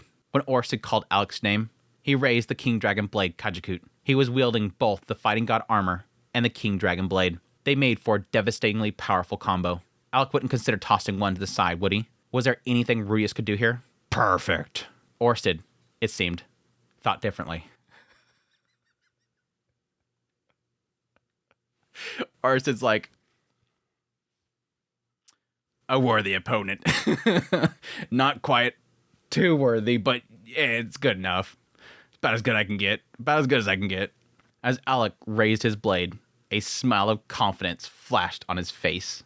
That smile was terrifying enough to turn everything around him to ice. With both the fighting god armor and the King Dragon Blade, there'll be no excuses when you lose, will there? You. Alec was out for blood now. Do you mock me? I do not. Okay, that makes perfect sense. He says, Orsted said perfect. He's seen the blade, and he's seen the armor, and he said perfect. Because I think it basically comes to what comes later. Right here, Orsted is hoping to beat him in submission. And he knows the only way they can do that, based on probably the past times that he's fought him, every time in other loops, what happens, I beat him, and what happens? He makes an excuse. He makes excuses. He did the same thing with Rudeus. He made excuses. And it kind of corrected a little bit there. But Orsted knows full damn well, without him having that armor and that blade, he will not accept defeat. He will make excuses. You have the fighting god armor, you have the blade. You have literally the two most OP items in this world. Perfect. That means when I beat you down, you won't have excuses. And you will accept defeat, and you will serve me. It's so cool. Orsted put his hands together, then slowly drew them apart. Something emerged from the palm of his left hand. It was a sword. And when Rudeus saw it, his knees began to knock together. He'd only seen the sword once before. Orsted had only called it the Dragon Blade. All he knew is that it consumed a massive volume of mana. My sole desire is to beat you down utterly and to break you. Orsted held out the sword, pointed at Alec's eyes. Alec's fury rose to the surface, the air crackling with wish to see Orsted dead. He raised the King Dragon Blade. Try it then. Dragon God Orsted faced off against North God Alexander in the fighting god armor. The true and actual final battle had begun. And we get none of it. I will admit, this is a massive letdown moment. Like, hype levels. As I'm reading this, hype levels. Holy shit. Orsted's going at it. He's like, I'm gonna wreck you. I'm gonna break you, boy. Hype levels. Again, literally, this is world-ending levels of power right here. Both ends. Both ends is world-ending power right here. About 10 minutes later, around a quarter of the forest in the ravine was gone. Amid now a scorched and barren wasteland, scattered with mounds of splintered trees, there knelt a boy, missing both arms, a sword pressed to his throat.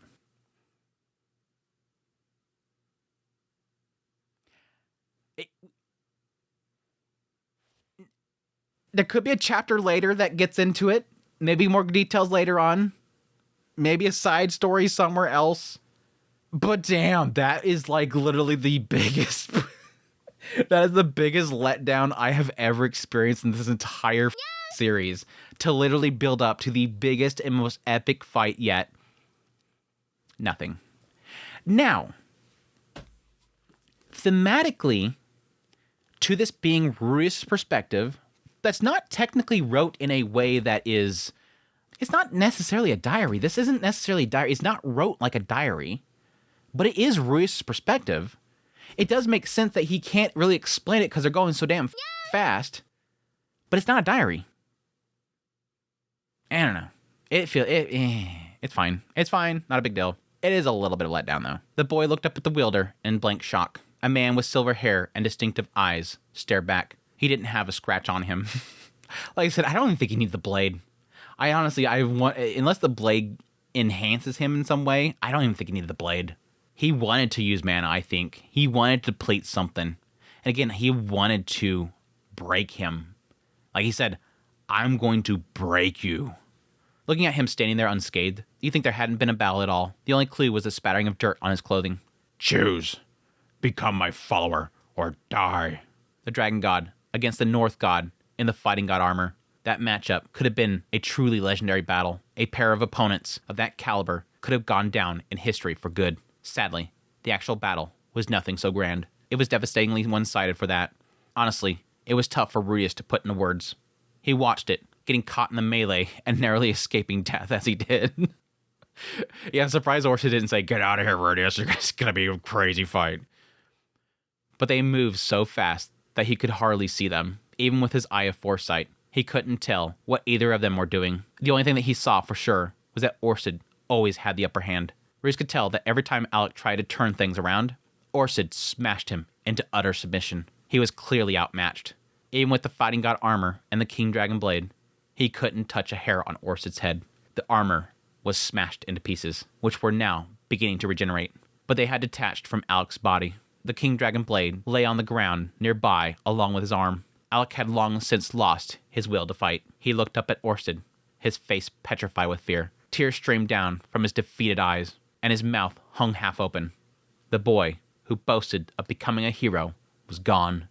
In his place, a whimpering puppy, its spirit entirely broken. After a long silence, at last he spoke. "I will become your follower."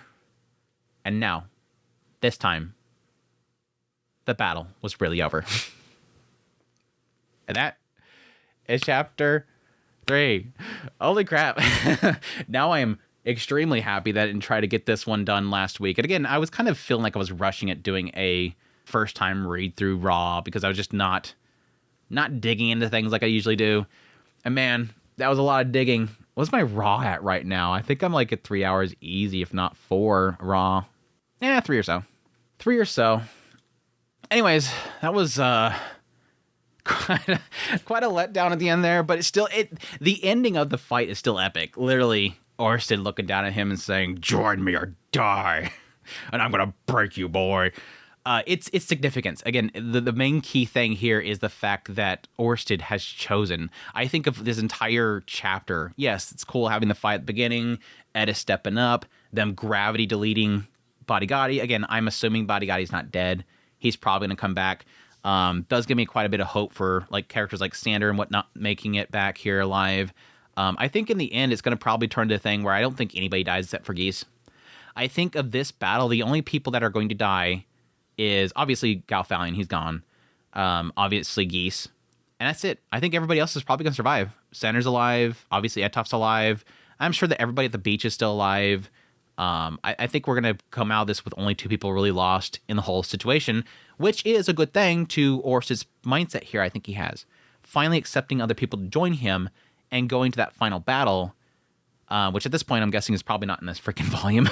It's probably going to be something later on in another side story or something. I think the build up into this whole story really is going to be everybody that was in this fight right here will in the end be alongside Orsted as he goes off to the final battle.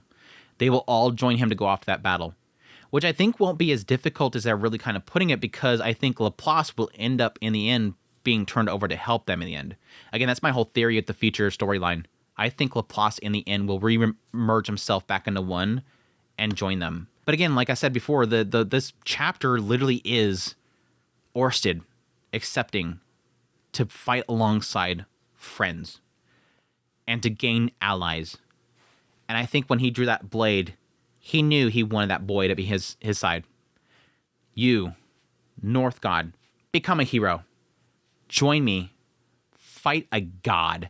And it was kind of one thing that I think at some point I was kind of mentioning as a really good way of winning him over. Hey, you want to be a hero? You want to go down in some epic tale? How about joining us to kill a god? I think that would be pretty epic. I think he'd be totally for it. That's probably what it's going to turn to being. Like, we're going to cut forward and literally Alec's going to walk into the room as Rudeus is talking to Orsted.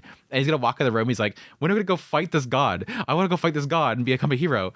I don't know. They could probably turn this boy into continued comedy relief. But again, I think that's literally like my favorite part of this entire chapter is just, I guess it's more Rudeus, I guess, coming to terms with the fact that Orsted is wanting to be friends and fight alongside them. Yes, technically Orsted's putting it to words right here, but he's been showing through action before this that he wanted to.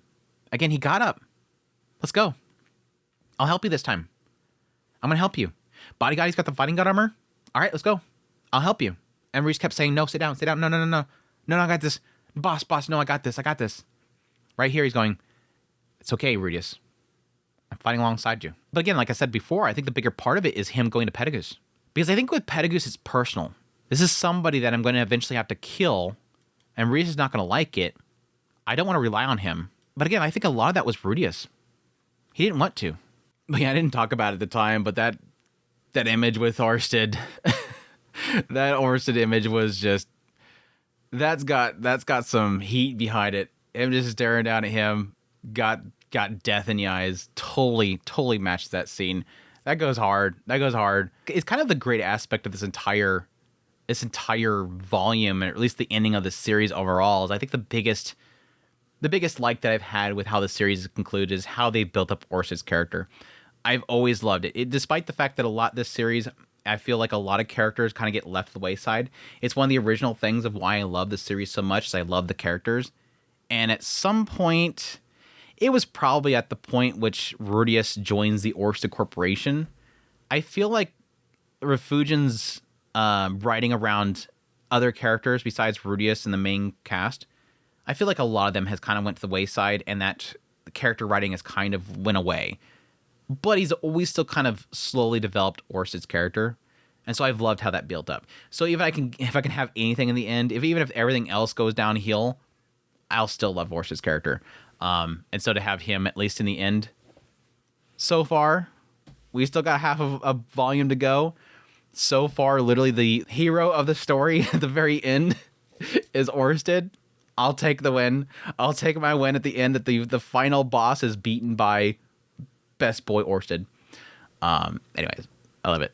Anyhow, that's it for this Mushoku Monday. I think I covered everything I want to cover. There's like a million other things. This has been a roller coaster.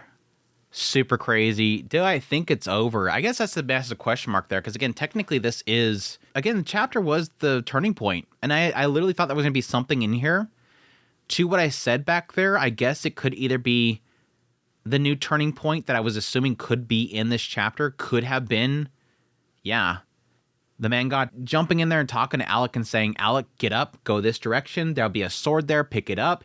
There'll be some armor over here. That could be the turning point for the man god, is jumping in there, changing things around and saying, go get that armor and go. Or it could be simply the turning point is the battle is finally over. Now, again, it could continue on. This is like the third time Maurice has said the battle is finally over. This could be the turning point is this is finally over. Or could it be this was where this turning point for the man god ended, and now it's just death? I think Rudeus needs to talk to him one more time. I really do feel like if what Geese is saying is correct, which I could totally see, in the end, this could be it. This could be it. This is the last battle, and there's nobody else that could be a threat to you. He could possibly still get at Alec, but I think after this, what Orsted should do is give him a bracelet thing so that the man god can't mess with him no more. But I hope that this series end with him at least talking to the man god one more time. And it could come down to an aspect of, you lost. Just leave me alone. Just leave me alone. But I do agree with Geese. If not subtly, I can see the man god still wanting to every now and then push one more thing in his direction. Send a rat every now and then. Have some person walk by with a rat. I'm sure the sacred beast will probably see it very quickly, but just every now and then send something to try to see if he can curse them or whatever. But he has no physical fighters really left over unless he can get to, I don't know who. I don't see him getting to the technique god. Everybody else is pretty much already established at this point. But there's still the aspect of what Body Gotti said to him the last time that we really had him and Body Gotti together. Again, leave him alone. That's what Body Gotti basically said. Stop effing with Min. You're going to finish this whole thing. You might win, all that kind of stuff, but somebody's going to come after you again if you don't stop messing with people. And it could come down to simply an aspect of him calling that and going, yeah, I got to kind of stop that. But again, I don't think it's not going to click for the man god. He's not going to stop. I think he's going to keep pushing. Geese knows it. Geese knows him. Rudeus knows him. He's going to keep pushing. But anyways, I think that's it. I think I'm going to call it there. I'm tired.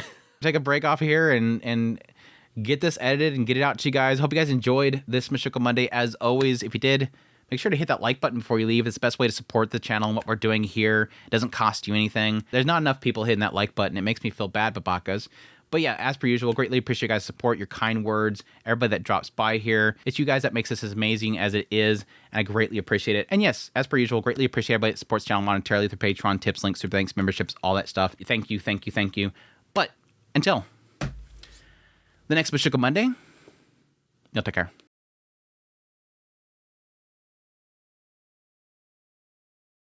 There'll be no excuses when you lose.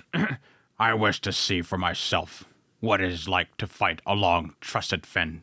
To fight along, I wish to see Fury radiated from the waves of fury, radiated from him. My gosh. Alec was bawling. Alec bawled.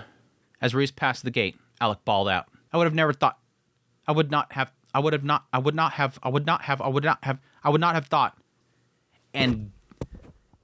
And Geese. Her ears and tails seemed limped. Her ears and tail seemed limped. Her ears and tail seemed limped. That's how I want to remember. That's how I want to be remembered. That's how I want to be remembered. That's how I want to be remembered. Geese's scorched cheeks Geese's scorched cheeks twisted. Geese's scorched cheeks twisted. This seemed to be what gravity manipulation looked like. This seemed to be what gravity manipulation. The second was to make her admit. The second was to make her admit. The second was to make her admit the fit.